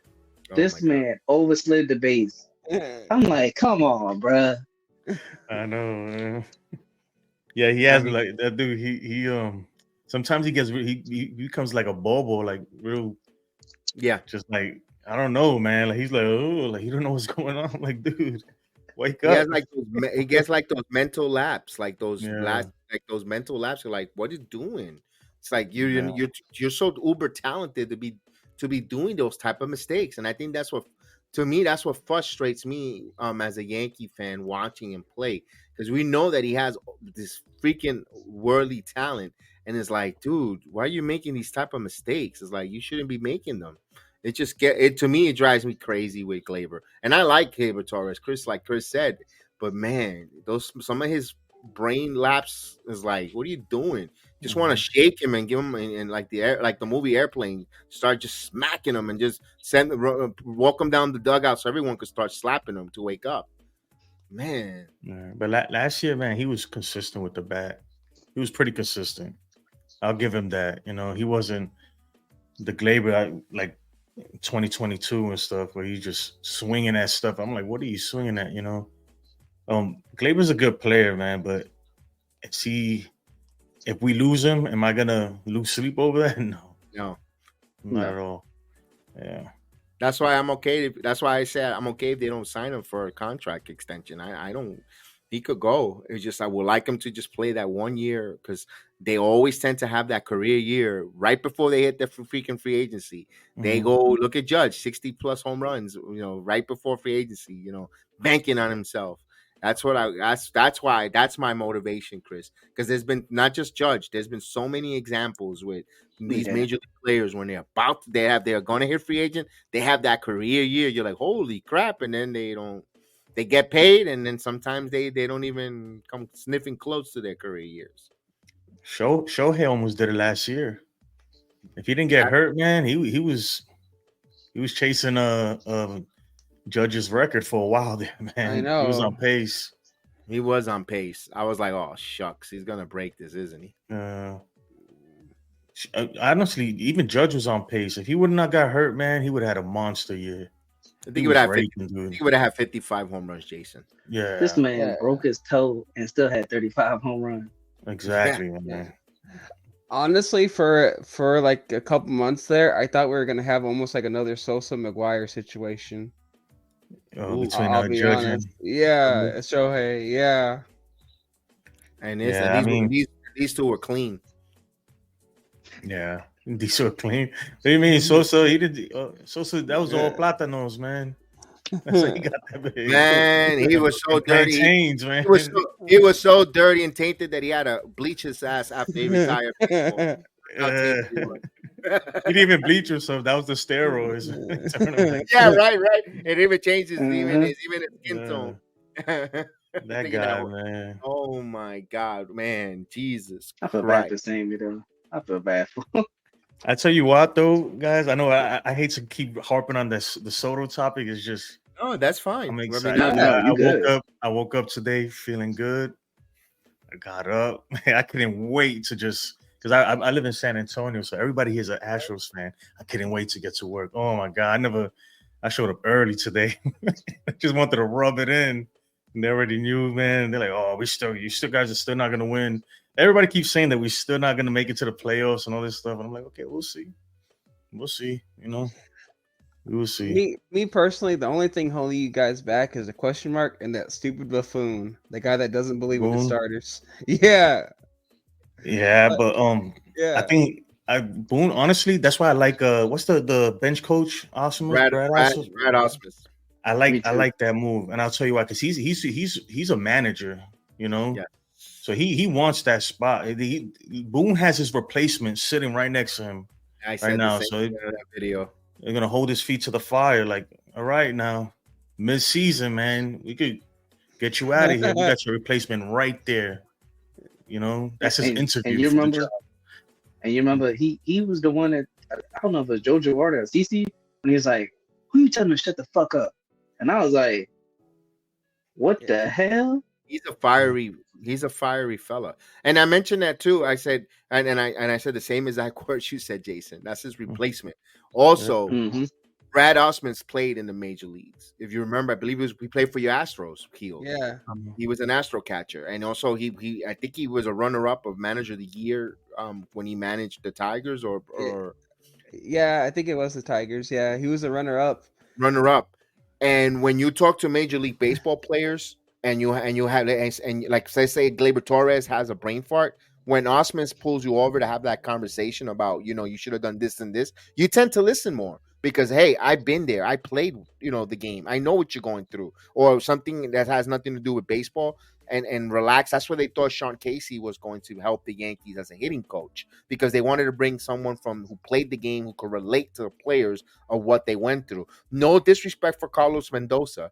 Good luck with him with the New York Mets as a manager. But I think when a bench coach has that conversation with players, like, hey, well, I'm gonna listen to this Bato. He never played the game before. You telling me, it's like me telling a cardiologist how to conduct, to check an EKG where I'm an electrician. It's like, wait a minute, you're an electrician. You never done, you don't know nothing about the heart. What, you talk to, I can't, we never been in the same shoes. I just see it that way. When you talk to players, and then, listen, there's been known play managers that never play the game of Major League Baseball, and there's the most smartest baseball players, managers in baseball history. I get that, but I think with this new modern day baseball players or modern day, you kind of have to have some kind of a been there, done that before, so people could kind of listen to your message a little more. It's just me. Maybe I'm overthinking it, but I think Optimus is going to help the New York Yankees as a bench coach. That move there got me excited. Really, and I got excited last year when they bought Manaya and Saban. I don't remember, Chris. I told you I like that move. Yeah. They bought in there, and I like this move at Osmus. So they're bringing in some baseball guys who knows the nuts and bolts, who gets their fingernails dirty in baseball dirt, and they know the game. They eat, live, and shit baseball, and I like it. Not just numbers. You know what I found out, Kev, today that I didn't know? Manaya's son plays for the Portland Trailblazers. I had no idea. I had no idea either. His son is in the NBA. I was like, wow, isn't that something? Isn't that? Man, he was talking about it on the Yes Network today. I was like, get out of here. Oh, get out of here.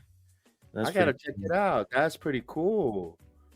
Damn, I didn't even know that. Wow. Which shows you, it kind of tells you where the sport of baseball is, man. Yeah. Yeah. You got a guy like that. You think his son be a big leaguer, And they're playing basketball. Yeah. They're playing, yeah. And that's what I was telling Heel yesterday before you came on. I said baseball is turning into such a regional.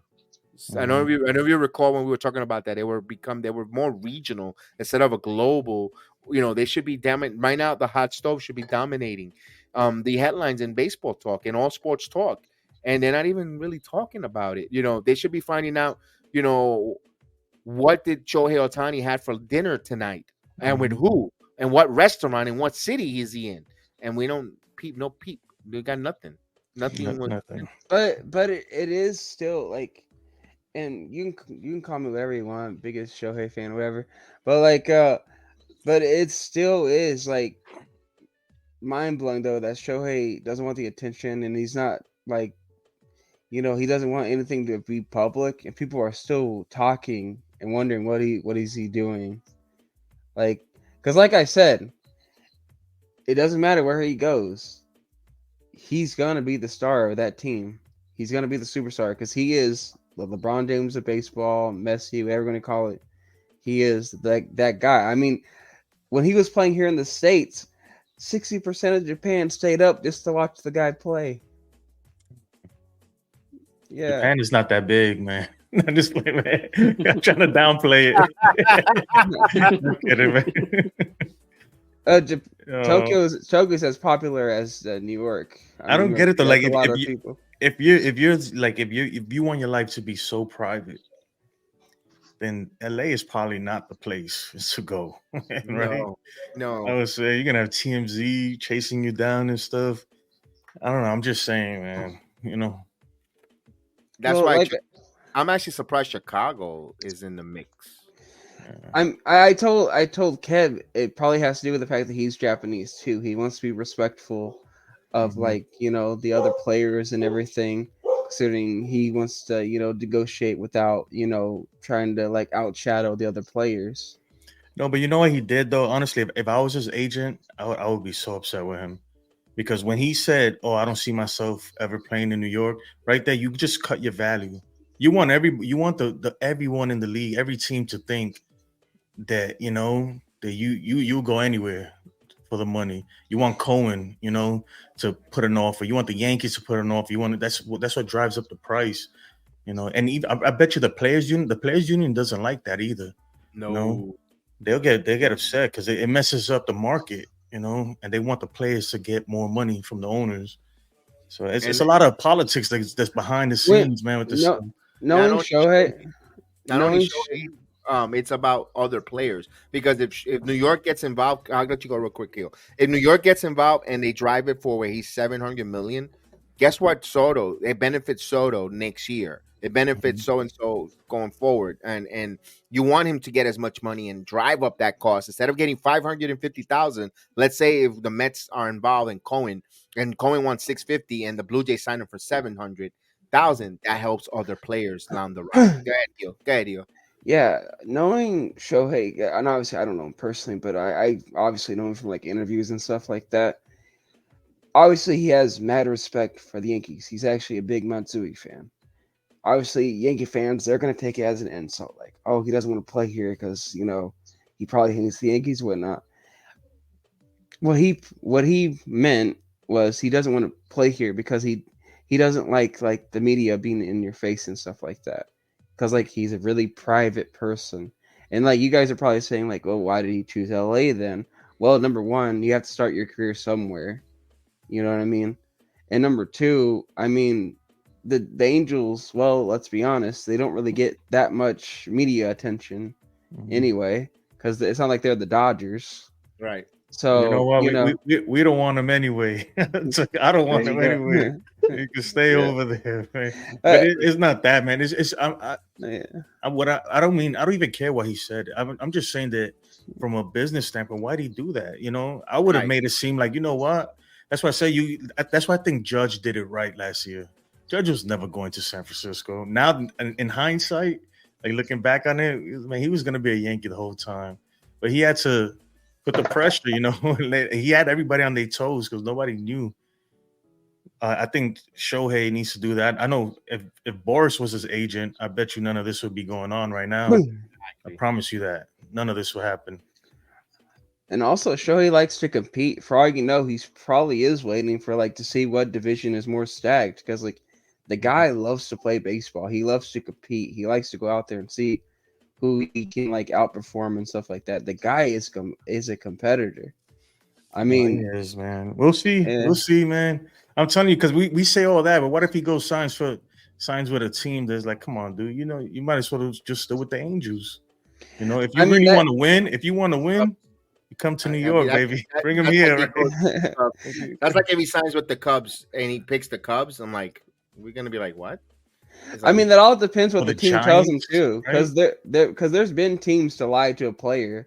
I mean, I'm not gonna lie, my Rangers are even guilty of this. Where they talk to A-Rod, where it's like, oh yeah, we're gonna sign you, and then we're gonna build a whole team around you, and we're gonna go for it, baby. We're gonna win it all. Just give us like 2 or 3 years. There's been teams that do that, to just lie to a star player.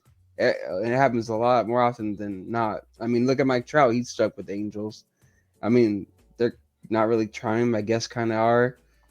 And sadly, it happens. Players get lied to, and then they either ask for a trade or they just waste their career. And it's sad, but it happens. It happens in every sport, as a matter of fact. Yeah, but so it could happen. Yeah. But Mike Trout, though, even though now nobody really wanted, but he could have been asked for a trade. He's in Anaheim because he wants to be there. Yeah. Go ahead, Kev. Yeah, but look at the Angels. They're still telling him, dude, hey man, we're hiring a new manager around Washington. We're gonna try to get all these pieces together. We're trying to figure it out, man. Meanwhile, his management should be more honest with him and be like, hey, look, man, the Rangers didn't figure it out. The Astros been having to figure it out. Mariners are starting to kind of figure it out. We don't think we're going to be able to compete, man. We should probably just trade it away. And hey, sometimes there are those guys that are loyal. I'll give you that. Sometimes there are those guys that are just flat out loyal. Hey, I want to ask you, son. Do you really think he's worth $700 million? Think about it, man. The guy hits like Bryce Harper. and the guy pitches like Corbin Burns. What would you offer those two just to be on your team? Then you combine that, he's worth somewhere between 550 to 600 million. Yeah, I would say 556. I would say that. Well, this 700, 800. I see some crazy numbers. Yeah, it's like two players, but it's only one. Mm-hmm. You know what I mean? Because if he gets hurt pitching, guess what? He can't hit. If he gets hurt hitting, guess what? He's probably not going to pitch. It's just one person, you know? I don't know. To me, it's a lot of risk. Yeah, you get two players basically, but if he goes down, you lose two players basically. I get that. Yeah, I get that mindset. Yeah. He's a designated, but he's a designated hitter though. He doesn't play the field. But that's the thing though. He can, and he has sometimes too. Like he can play all outfield positions, believe it or not. But obviously you want to make sure he's as healthy as possible. So they don't really do that, obviously. And he hasn't been healthy either. He's always got something, even from his rookie year. He's always got an injury. Isn't this his second Tommy John? His second Tommy John, yeah. You see what I'm saying? Like, it's a lot of risk. I wouldn't do it for $700 million. I think the dude is great, man. But if I was an owner, man, I wouldn't even put him on my fantasy baseball league. I'm not doing it, man. I put him on my fantasy league actually, and I actually came this close to winning the World Series on my fantasy baseball team. This close. But yeah, is it worth it? Actually, it still is. As you know, Shohei, just by basically being associated with your team can make upwards to around $700 million just by his name being associated with your team. Well, the business side, yeah. Like I mentioned yesterday, with the demographics and the different culture, just the TV rights to broadcast your games to Japan is a lot of money too. And of course, the jersey sales. Just think about the end. If he would have, and he never, I don't think he thought about that. He could have been an innovative way for collecting at least 10% on every jersey sale with his name on the back. I mean, my goodness. And Interlocking NY, the Yankee jersey was one of the most famous jersey in the world. When they shot next to Shohei Ohtani licensing on that with him in the back, you could have made money. It's just uncreative. I don't know. Oh, that's what Messi did. Exactly. It's like, that's how you really do it. Yeah, there's fans that literally travel from Japan just to come watch Angels games. I mean, besides Ohtani, I don't know why. I mean, but like, it's also Disneyland is there. It's an attraction. Southern California is an attraction. You go to Disneyland, you get an Angels game, which is close. It's right there. You go see Shohei Ohtani, and it's just one.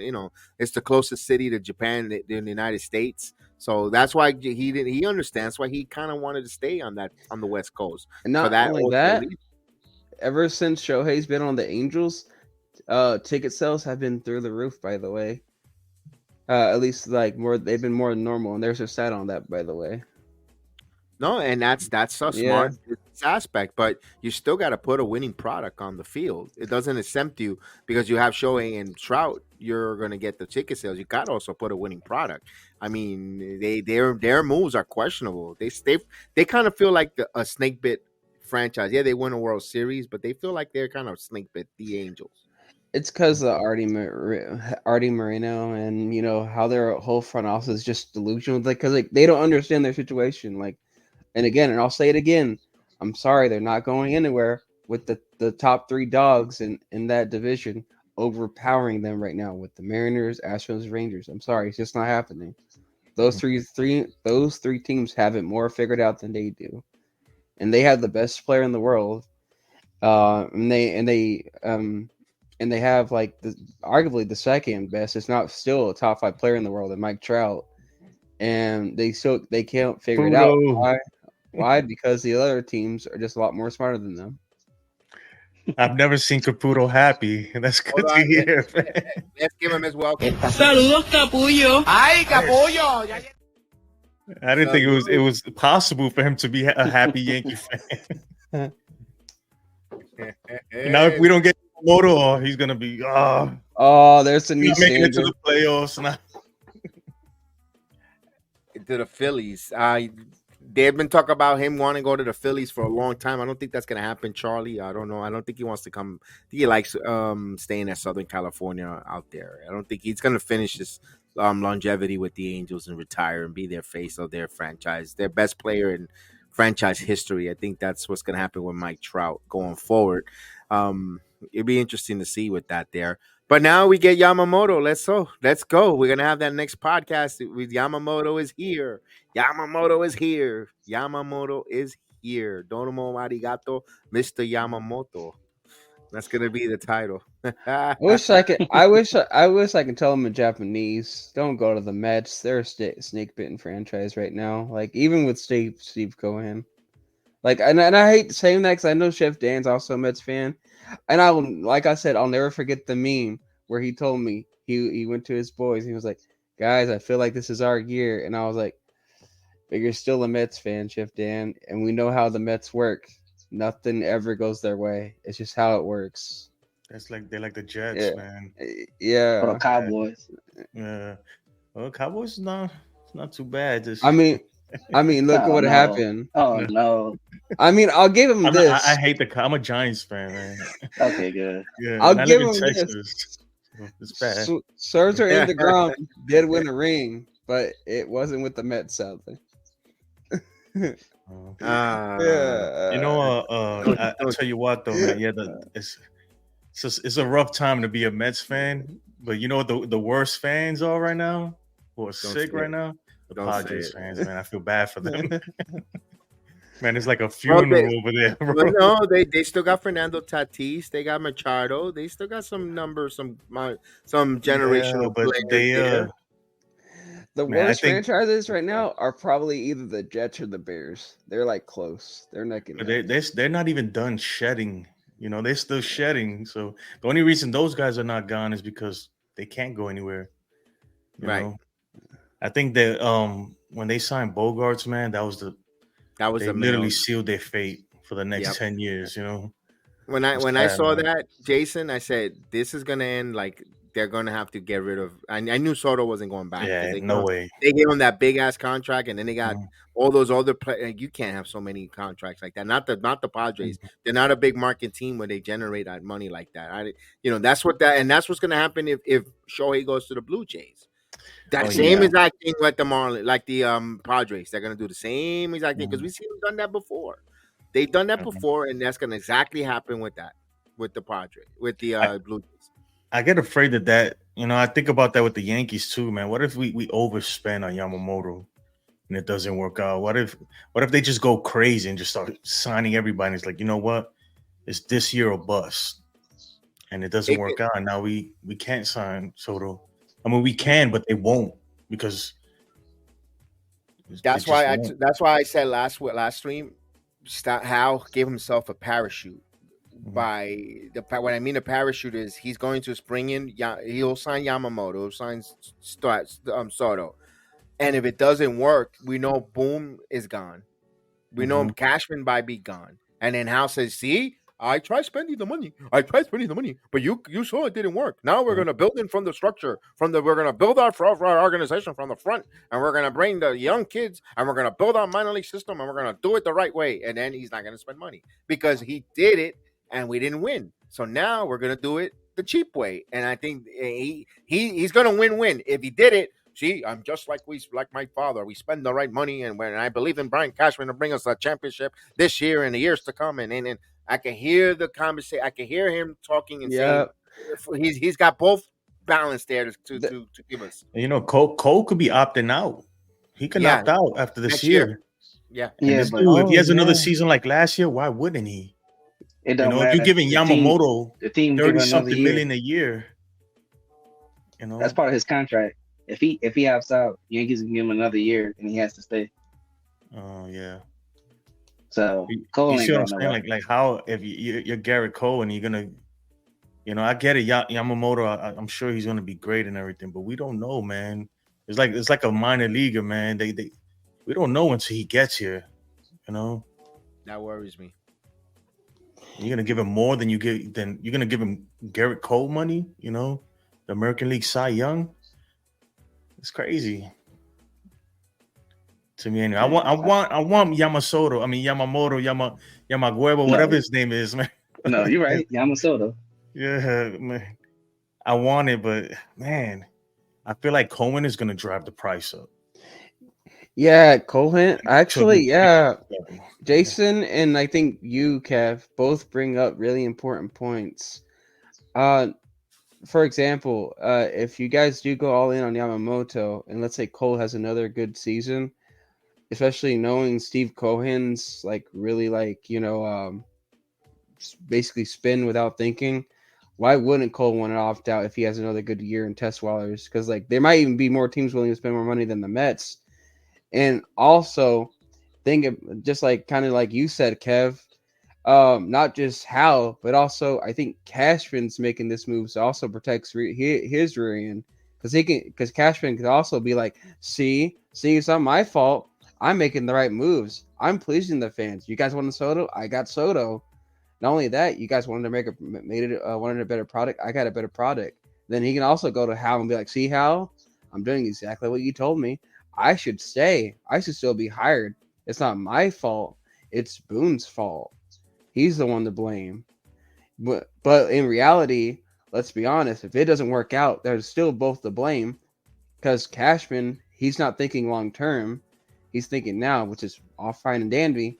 But, it's a two-way street. You still got to think winning long term. And Boone still has to put together the lineup. And if they're not seeing eye to eye, that's a huge problem. And Hal has to realize that.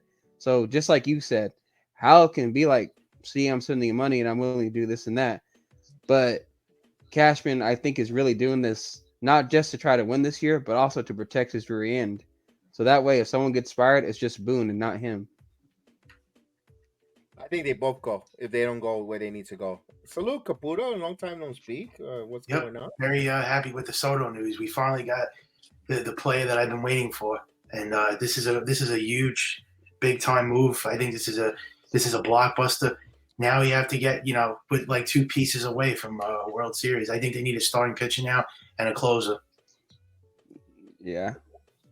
Yep. I love this move, and they got a player in the prime of his career.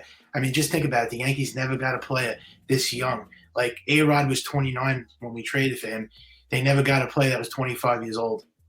So this is definitely this is something that's like out of this world. So your gut, Mike, do they resign him? Yes. There's no way they let him go to the Mets. I'm sick of hearing all these salty Met fans on WFAN, Sal and Evan Roberts saying, oh, yeah, you guys are just renting him, but we're going to buy him. No. You're not taking what is it? Rent in the Bronx and buy in Queens? Yeah. Evan Roberts said that. Rent in the Bronx and buy Queens. I can't stand That's the truth, though, in real estate. They said that with Aaron Judge. And they didn't get Judge. I don't understand. Every time we get a player, the Met fans always think about stealing players from us when they never even outbid anybody from us. What the hell's wrong with these Met fans? Yeah, that's the Mets. You know how that is, man. Don't be careful there. Sal Licata will hang up on you. I'm friends with Sal, but I know that. I'm not saying anything about the Mets because then he'll go furious. He'll go crazy. We'll let the Mets keep Pete Alonso. They'll be happy, man. Oh, they're gonna go ballistic if we get Yamamoto. They're gonna forget it. They're not gonna. Oh man. Yeah.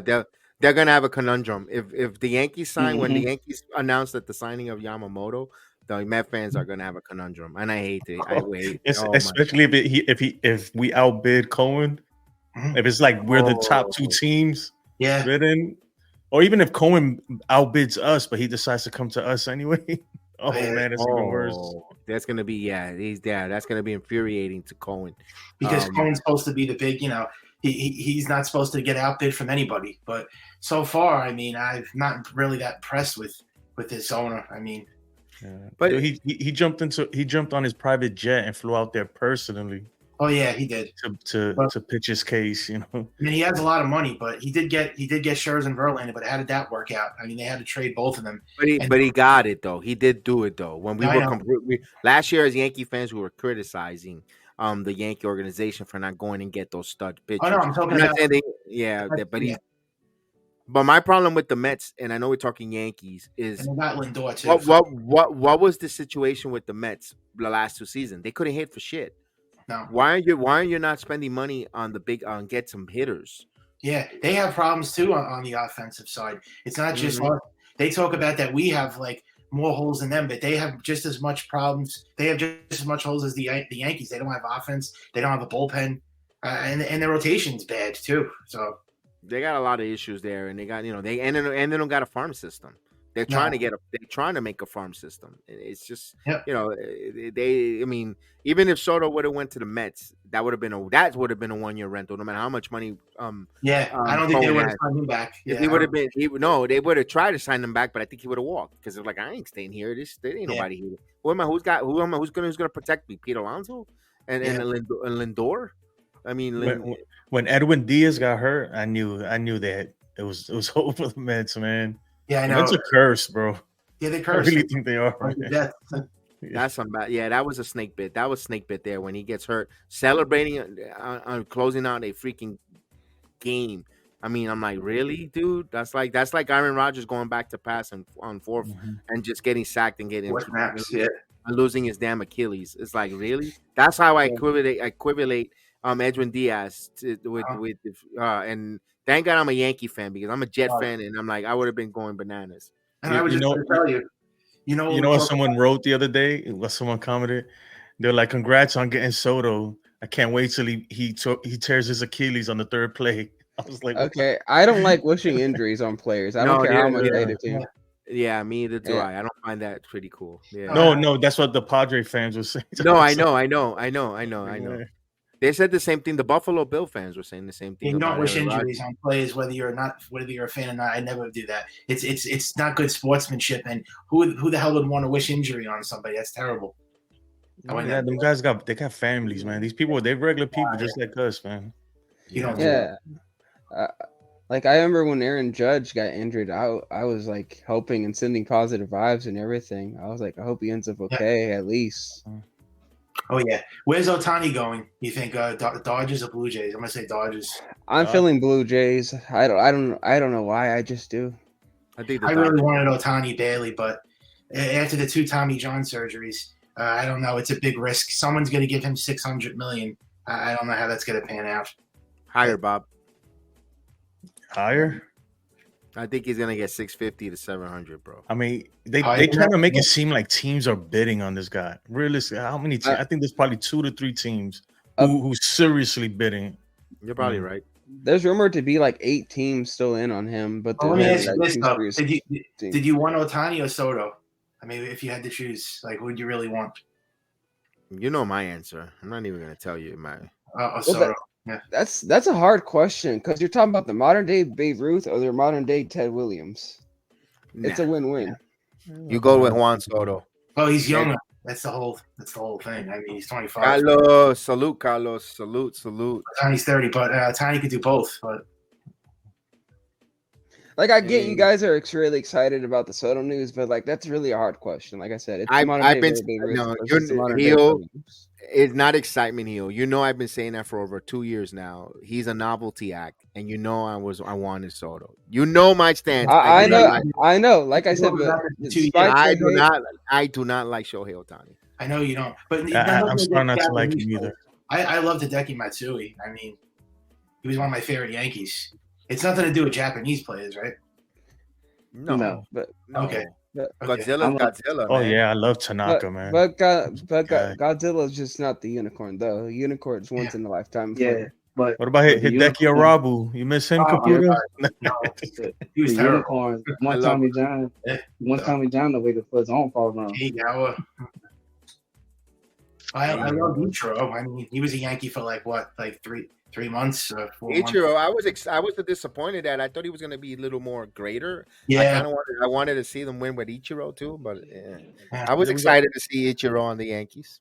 Oh yeah, probably the greatest pure hitter in the history of baseball.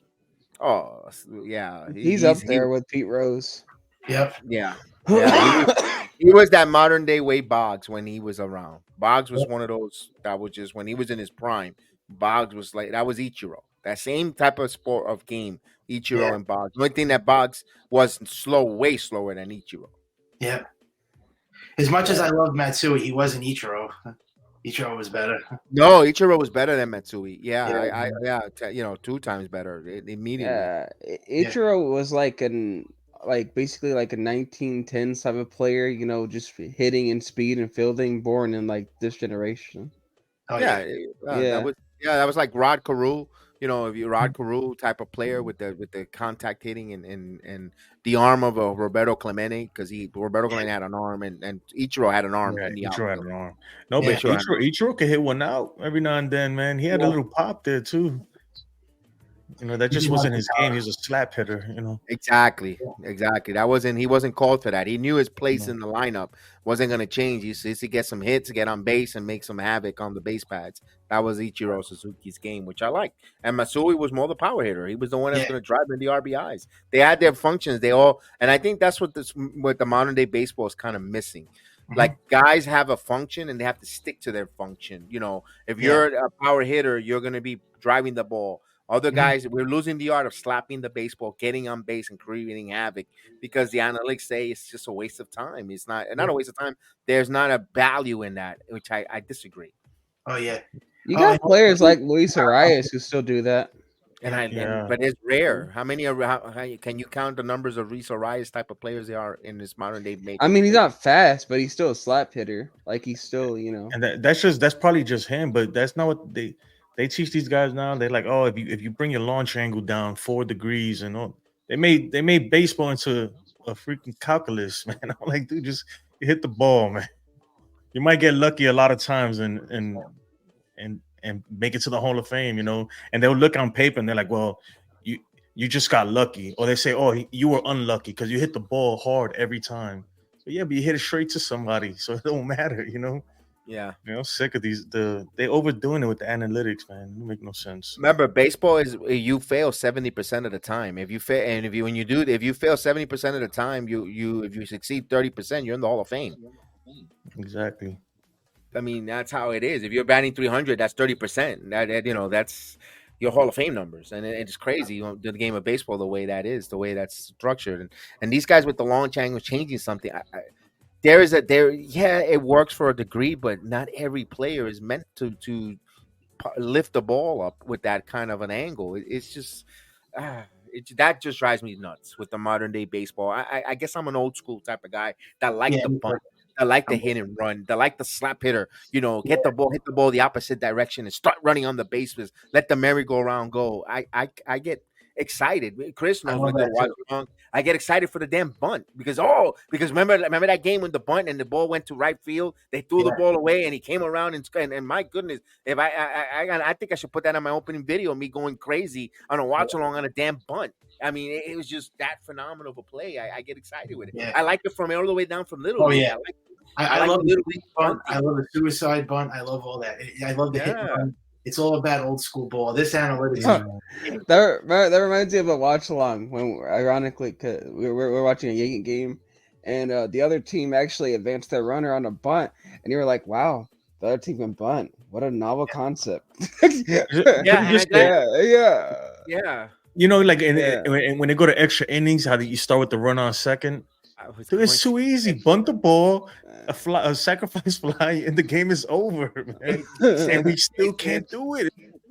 If you look at the watch along, Jason, I used to say this all the time. I was like, you have to bunt here because you want to put the pressure on. You bunt and get the guy over, and you know what? Good things happen. You know what? Then if you could set up for a big inning, even if you're the road team, because Boone said, I think it was on Talking Yankees or John Boy Media, he was saying that he don't want to bunt on the road because even if you tie it, the home team could still have a big inning and walk it off on you. Yada yada. Nonsense. Go and take the 1-run lead that they're giving you with the bunt, and then you know what? You should have a good enough defense. You should have good enough bullpen relief arms that you could trust your guys to get those outs and play the wheel play and play your defense right, because you should be practicing the will play on the bunt on who covers where, and you should get out of that inning with a run lead because you put the pressure on the other opposing team's defense. I don't get that philosophy. When I heard that from him explaining that to John Boy, talking Yankees, I go, this guy doesn't know shit about He Madden. don't know what he's talking about. No, it's simple too, because once you do that, you have a run on third, 1 out, in the top of the 10th, bottom of the 10th, whatever it is. You force them to do two things. Either you're gonna walk a player, you gotta walk that batter, or bring the infield in, or hope for a strike. It's a lot of pressure, So and then things happen. I don't get it, man. But honestly, I don't think any of these guys can bunt. I've seen some of these guys try to put down bunts. On our team, I'm speaking of in the Yankees, and I'm like, what are you doing, dude? Like.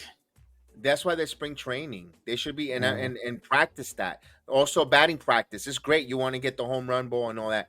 You should be practicing that. You should be having that there. You should. No one should be enamored not to play out a bunt. Everyone on the team should learn how to bunt and know how to bunt when needed. And listen, I'm not saying that Aaron Judge should go up there be bunting the baseball or Rizzo, so forth, but. You never know in a situation where the player himself, we might not know. A player himself might have a little flu, might be feeling sick, not feeling well in the middle of in September, October, when the weather, and you're not feeling well. And guess what? He knows how to bunt. He might catch someone off surprise. He bunts the ball. He's on base. You never know what can happen because he wasn't feeling well to hit the ball out of the park where he can. And because he knows how to bunt, that's another arsenal in this tool bag that he could use to help the team. It's an ultimate team, pass the baton, ultimate team game. And that's why I would love them to learn how to damn bunt and know how to bunt. I'm not saying go out there and all three hitters in a row, bunt. And no, but you have to have that arsenal in your tool bag. You remember what was happening with DJ last year too? Like his confidence was so low that he was bunting in situations where we don't need you to bunt. Correct. And he was bunting. Like you can tell, like DJ was way off. But then he turned it around a little bit. But yeah, we got to get the small boy, especially a guy like Volpe and stuff, because he puts a bunt down. He's gonna put pressure because he's so fast that you got to make a play. Oh yeah, Kevin. I was going to ask you, what do you think about the Alex Verdugo trade? I like the trade. That's a solid trade. At first, I mentioned it before, Caputo, but since I'm going to mention it to you because first time we speak about it, I thought that was going to be a trade that they were going to flip in the Soto. Yeah, I thought, you know what, they're going to offer San Diego Verdugo because and I mentioned to Gil because Verdugo in San Diego, there's a big Mexican population. You send people there where they can market and help the Padres make money with the jersey sales and bring in more people into the stadium because Alex Verdugo went over, when we seen him play for Team Mexico and let's support him. Let's go watch him. And I thought that was going to help them. But you know what? He's with the Yankees. You know what? You don't need the guy we don't need the mashers. You need a guy who can hit the ball gap to gap from the left side. In Verdugo's going to make contact. I like it. I am. And I understand there's some issues with some attitudes and coming in late. But you know what? He brings a little bit of an edge. The edge that they thought that Donaldson was going to bring, maybe Verdugo brings it. Maybe. Yeah, Donaldson kind of went down like with the whole like bringing the edge. But I think this guy's definitely a better player, and I think he'll bring an edge. And also Grissom, not a good offensive hitter, but he's an excellent defensive player. Grissom, he's really good defensively. We mentioned that too, and also with some speed as well on the base.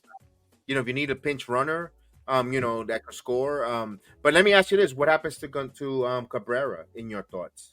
You mean what happens to Dominguez? Well, I think they're going to put not Dominguez. Dominguez has Tommy John. He'll be back in the summer. I'm talking about Oswaldo Cabrera. I think they're just going to put him on the bench, or they might trade him, or they just going to put him in the minors. There's no need. I don't know where you put Cabrera, and Cabrera is just a bench, like a bench piece as of right now. I don't know what they're going to do with Cabrera. Would you want to see Cabrera in the IKF role, like play all the different positions, or would you rather bring IKF back? No, I'd rather have Cabrera. I don't want IKF. IKF is a free agent. I want IKF gone. He did good though for the team, though. Don't you want him on the bench? He was okay. He could play the outfield. He's not a good defensive player. He's a terrible defensive player. I would at least like him for the bench. And I heard the Dodgers. But IKF represents that trade with the Twins, and we trying to move on from that, man. You know, Yeah. that Donald scenario, like we want to forget that. Jason, give me 1 second, guys. Chris has to get going. He wants to say his final thoughts before he heads Okay. out. Yeah, I want to say thank you, Kev, for producing this stream for us, and I want to thank everybody that joined us. I want to thank everybody in the chat. Mike, I'm happy to see you back with being a Yankee fan and not a Dodger fan. Hill, Jason, thank you for joining us and stuff like that. I gotta bring my daughter back to her mom, so I hope y'all have a good night, y'all. Drive safe, and we'll be talking about the Yamamoto deal soon, my friend. Okay, will do. We'll be on for another 5 more minutes, and we'll say goodnight because we've been on for a while, and it's been fun. It's been fun talking a little bit Yankee baseball. It's always great to continue to have it. I haven't seen Caputo in a while. I'd love to have Jason absolutely there. I gotta get your. Didn't you email me one time, Jason? I can't find your email. I was trying to send you the link, and I couldn't find your email. I know. Resend. I tried. I was like, damn, I gotta send Jason my information, so like that when I do the stream I could just send it right to you or let you know heads up that we're gonna talk some baseball. So I'll just send my email there so I can have it there, or follow me on my socials. That's all the same one for Twitter as well. So what's he Caputo, I'm gonna ask you this question. Who do you want closing this team? Who do you want at the ninth inning to close out this game? That's one of them. I think the Yankees do have to get another closer, and I want to see them maybe trade for Clase on the Guardians. I think that's what they should. It's going to cost a lot. Yeah, I know. I don't know if the chances are a long shot, and if they don't get him, I like to see Josh Hader. I mean, I don't trust Clay Holmes. I don't trust him as a closer. You're with my son who wants Hader. He says give Hader a shot. I know guys. Yankee fans want Josh Hader. I think the whole Yankee fan base, I might be the only one who wants Josh Hader on this team. Everybody says don't bring him in because I don't know if you heard about Josh Hader. He has a lot of baggage, and they're saying that he's there's a lot of things about him that is a little disturbing. But I still want him as the closer. Okay. Yeah. All right. Interesting there. All right. So we'll find out. We'll find out what happens here because I think there's still going to be like Jason said. Once Ohtani signs, all the plethora of moves are going to happen. There's going to be so much movement with Major League Baseball after Ohtani because teams know, all right, this big fish is gone. This big fish is gone. Let's go to the next one and let's start our off-season plan now. Teams and usually it used to be before the winter meetings, all that thing got done. Now it's kind of the way do you think the Yankees are from a World Series? How many pieces? 2, 3? Like how many pieces do you think they are? We gotta see how it gels though. Yeah, we're gonna have to see the first game of the day. Ironically, against my Houston Astros, I looked at it, but I can't go by the first game. So I have to give me. I need a quarter. I need to go by Labor Day weekend, Memorial Day weekend. Excuse me, to see where the Yankees stand, where they look. You guys have the off season. The rest of we still have 2-3 more months left of the off season. So you got to see that. How much the payroll is going to extend after arbitration? Because a lot of they spend $300 million now, so it looks like Cashman and Howell are putting they're really like owning up to. I mean, they look like they're all in now. They want to win this championship. So it's something how they shift from saying that they didn't care and now they do care. So yeah, we got a 4-game set in Houston, so that's probably gonna be fun. That's gonna be. Yeah, I'm gonna have to drive out there. Yeah, I didn't know that. I'm looking at tickets right now. Yeah. They open the Soto jersey. The 28th of March or 27th. Yeah, Soto huge. I can't believe he's a Yankee. And what's gonna suck? I think that's gonna overshadow WrestleMania 40. I believe, if I'm not mistaken. Depends on like you as a fan, like. That's gonna suck for me. That series though is gonna be hype because a lot of Yankee fans are gonna be like, "Come on, we got Soto. This is our time to take down." Yeah, this is the time we take down our big rival. What was your reaction when you first heard the news, Kevin, that we got him? Were you I was confident. I was confident. I always knew it. I said it. I told you last June. And I was telling you that Soto's going to be a Yankee. Don't worry. But how come there was no other teams on him? It was just like the Yankees and the Blue Jays were in. They were in, but the Yankees had the more pitching prospect of all the teams. All the teams that were could acquire for a Juan Soto, the Yankees had more appealing prospects that the Padres want. Blue Jays offered Manoah. Come on. Yeah, Like, really, dude? Come on. they already got a bunch of shit on the team. They didn't need more Manoah. Oh, Kev, can I do it now that it's accepted and everything? Remember what I did last time? You know what, honey? I heard they got Soto. I'm renewing my season tickets right now. Oh yeah. Oh yeah, Phil is renewing his tickets right now as we speak. Yeah. Yeah, absolutely. So, Caputo, are you heading out to Yankee Stadium now? I'll probably. Yeah, I'm definitely gonna watch it now. I mean, I'm definitely gonna watch games. I guess I'll go to like a few games. I mean, I want to see him in person. I mean, that's a Judge and Soto. I mean, that's huge. And Stanton. Yeah, if he's healthy, I hope he stays healthy. I mean, he was terrible last year. Let's be real. I think Stan comes back with a chip on his shoulder. Oh, he has. Yeah, I'm sure he's like, you know what? I'll show you guys. Won't be surprised if he's an MVP caliber player next year. I'm like, oh, man, fingers crossed. Right? So are they going to put Judge in right and Soto in left? I'm confused with the positions now. No, it's going to be Judge in center, Soto in right, and Verdugo in left. Yeah, that might cost a few errors though. Why not Soto in left? Never do go in right. Yeah, or whatever, whichever one of those two go out corner outfield is wherever. Wherever Soto's comfortable, that's where Verdugo is going the opposite direction. You're okay with Judge and center though? We met actually. That was a conversation that I had. One of the first questions I asked the panel earlier today. What short door? I was kind of reluctant because of the cold weather. I would like a center fielder, but these guys made great points. Judge is a hell of a center fielder. Already been playing in New York. They make great points. You're gonna have to watch the video earlier, but give me your thoughts. I'm okay with him in center. I just hope he doesn't get no injury again because he has that fractured toe. I mean, it's healing now, which is great.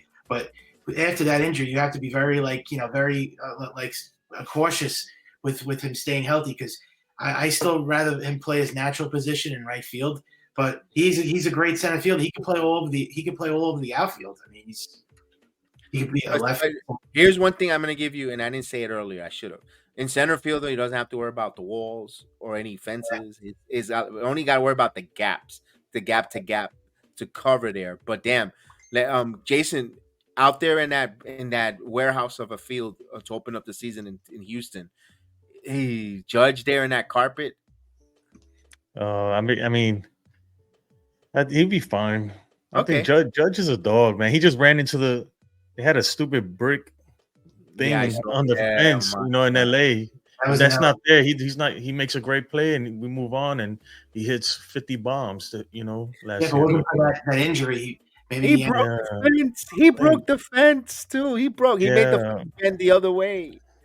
But I mean, Judge is a dog, man. I mean, and obviously every now and then he might get a little sprain here and there, but I think he's gonna play at least 150 games. Around there, we have our nitpicks about Judge. Like I even went on another YouTube show before with Hector, isn't it? The one that comes on here sometimes. Yeah, the morning review. I went on there one time and I even said Aaron Judge needs to act more like a captain. Like we all have our nitpicks about Judge and other players, but without a doubt, like he said, at the end of the day, Judge is a great player and he does have that dog in him. I agree with that. With that. All right. So any other opening late for arguments here before we get going? Because we've been on for a while and it's fun. It's fun. This Yamamoto, I just want him to get Yamamoto, and I think my off-season checklist is complete. Are you sure they don't need more pitching? Because we said, I think they need two more pitchers. Caputo. It's a starter or two, but what other starter besides Yamamoto? I mean, they're not going to get Blake Snell. I don't know. We mentioned some names out there, which I don't think is going to happen. Montgomery. Would you bring back Frankie Montas on a 1-year deal? Prove it. He's healthy now. He's fully healthy. He's coming off of Tommy John. No, I'm staying away from that. Marcus Stroman, who don't get injured, but he's reliable. That guy's. Why don't you want Monty? He has that thing you like now and all that. Montgomery, I mean, he pitches better away from New York. I don't know if he can handle it. That you know what? That's perfectly fair. I thought you were gonna say something else, but that's perfect. No, he mentioned that was a good point by Caputo there. He's evolving. Yeah, good job there. Now, what about what about Tyler Glass now? Would you trade for Glass now? Oh, I was just gonna say, I want Dylan Cease if they could trade for him. Yeah, I know Jason said the same thing, but White Sox says not today. You know, Yeah. He's gonna. They're gonna make him available though soon because they have no point of keeping him. They're not competing for anything. Well, Dylan Cease or maybe Shane Beaver, but I don't know about Shane Beaver anymore. He used to be good. I saw the name out there but it's not going to happen now in the winter. It's probably going to be at the trading deadline if they have a bad season and they're not living up to par. Is Zach Wheeler for the Phillies? Oh, he might be a name out there because if the Phillies are out of it, I could see the move because he's a free agent at the end of the year. I don't see the Phillies letting him go. He's the I don't see them trading anyone. And by the way, I'm glad the Yankees, they made you excited and they fixed you, Caputo. Now we got to hope they don't break you again because, we don't want to. Now it's World Series of Bust. That's it. I mean, Caputo, the Yankees are building an Avengers team. They need a Thor. They need a Thor. And they signed a Noah Syndergaard. No. No.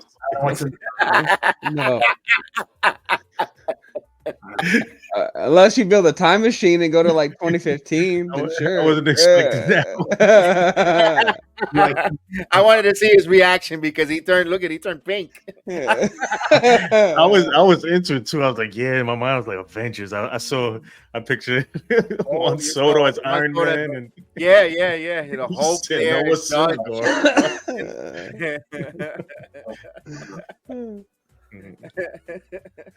Oh man, goodness gracious! I mean, he fell for grace. Noah Syndergaard. He had the slider of doom.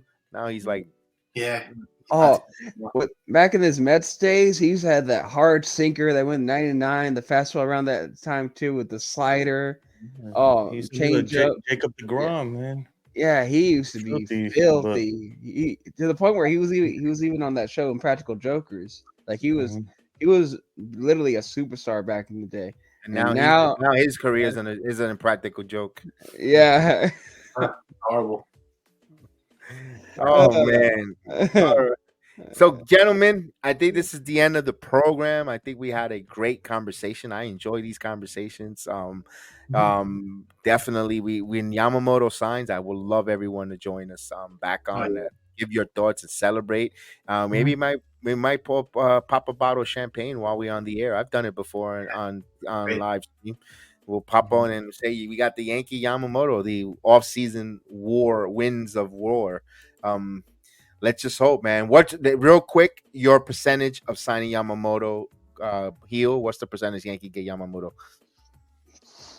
I'm 50-50 on it for myself because I'm like, you never know about if there's a mystery team out there, and plus it sounds like Steve Cohen is putting, a heck of an effort. But Yamamoto, please don't, dude. It's the Mets. They're cursed. That's like a player going to the Jets. You just don't want it, bro. You don't want the smoke and the bad smoke. Jason, percentage wise, I think right now is a 50-50. I'll agree with you. Okay, wow. I'm actually shocked. But if Shohei signs before he does, if Shohei signs this weekend, it might be 70-30, man, because his price is gonna go up when Shohei signs. I think 70-30 Yankees next week. After Shohei signs. I mean, it all depends. It all depends. We'll see. All right. Caputo, your thoughts on what percentage you think the Yankees sign? I think it's very high. I think it's 90%. Wow. I was gonna go 75%. He signs with the Yankees and 25% the field. The field could be anyone else. When I said 70-30, that means against the Yankees. So you give Yankees 30% after 30%. Yeah. Okay. Jason, let me ask you a question though, because obviously we're not sure if it's gonna happen. Let's just say Shohei does become a Blue Jay. Do you think there's a chance the Yankees get desperate and say, you know what, we're gonna go ahead and just whatever it costs, pull this move and get Yamamoto? I think at that point we have no choice because they're in our division, Yeah. and that's the only reason. But I highly doubt he's going to Blue Jays, man. Like, who wants to go to Toronto? Like, be serious, man. Yeah, I don't think he wants to go there. I really don't. no, Let's you mean see. Otani you talking about? Yeah, Otani. I think he's comfortable where he's at. The Dodgers make too much sense to me. Yeah, he's in California. It's right across from there. No, he's not going to Toronto. No. And I think Yamamoto's a Yankee. After seeing Juan Soto now, how can I not be confident now after that? I mean, now I'm definitely like confident they're going to get Yamamoto. Only time will tell. Only time will tell. Only time will tell, and I can't wait when that happens to see what who was correct, who was right, and we're just gonna have a good chuckle on that, man. This is great. Yeah. So you guys have a good one. Have a good weekend. We appreciate everyone that joined us. Thanks for everyone that watched along on both my channel and Chris the Flash channel. We appreciate you guys. You guys have a wonderful evening. May the sports be with you. We'll be back shortly to celebrate the signing of Yamamoto. Peace out.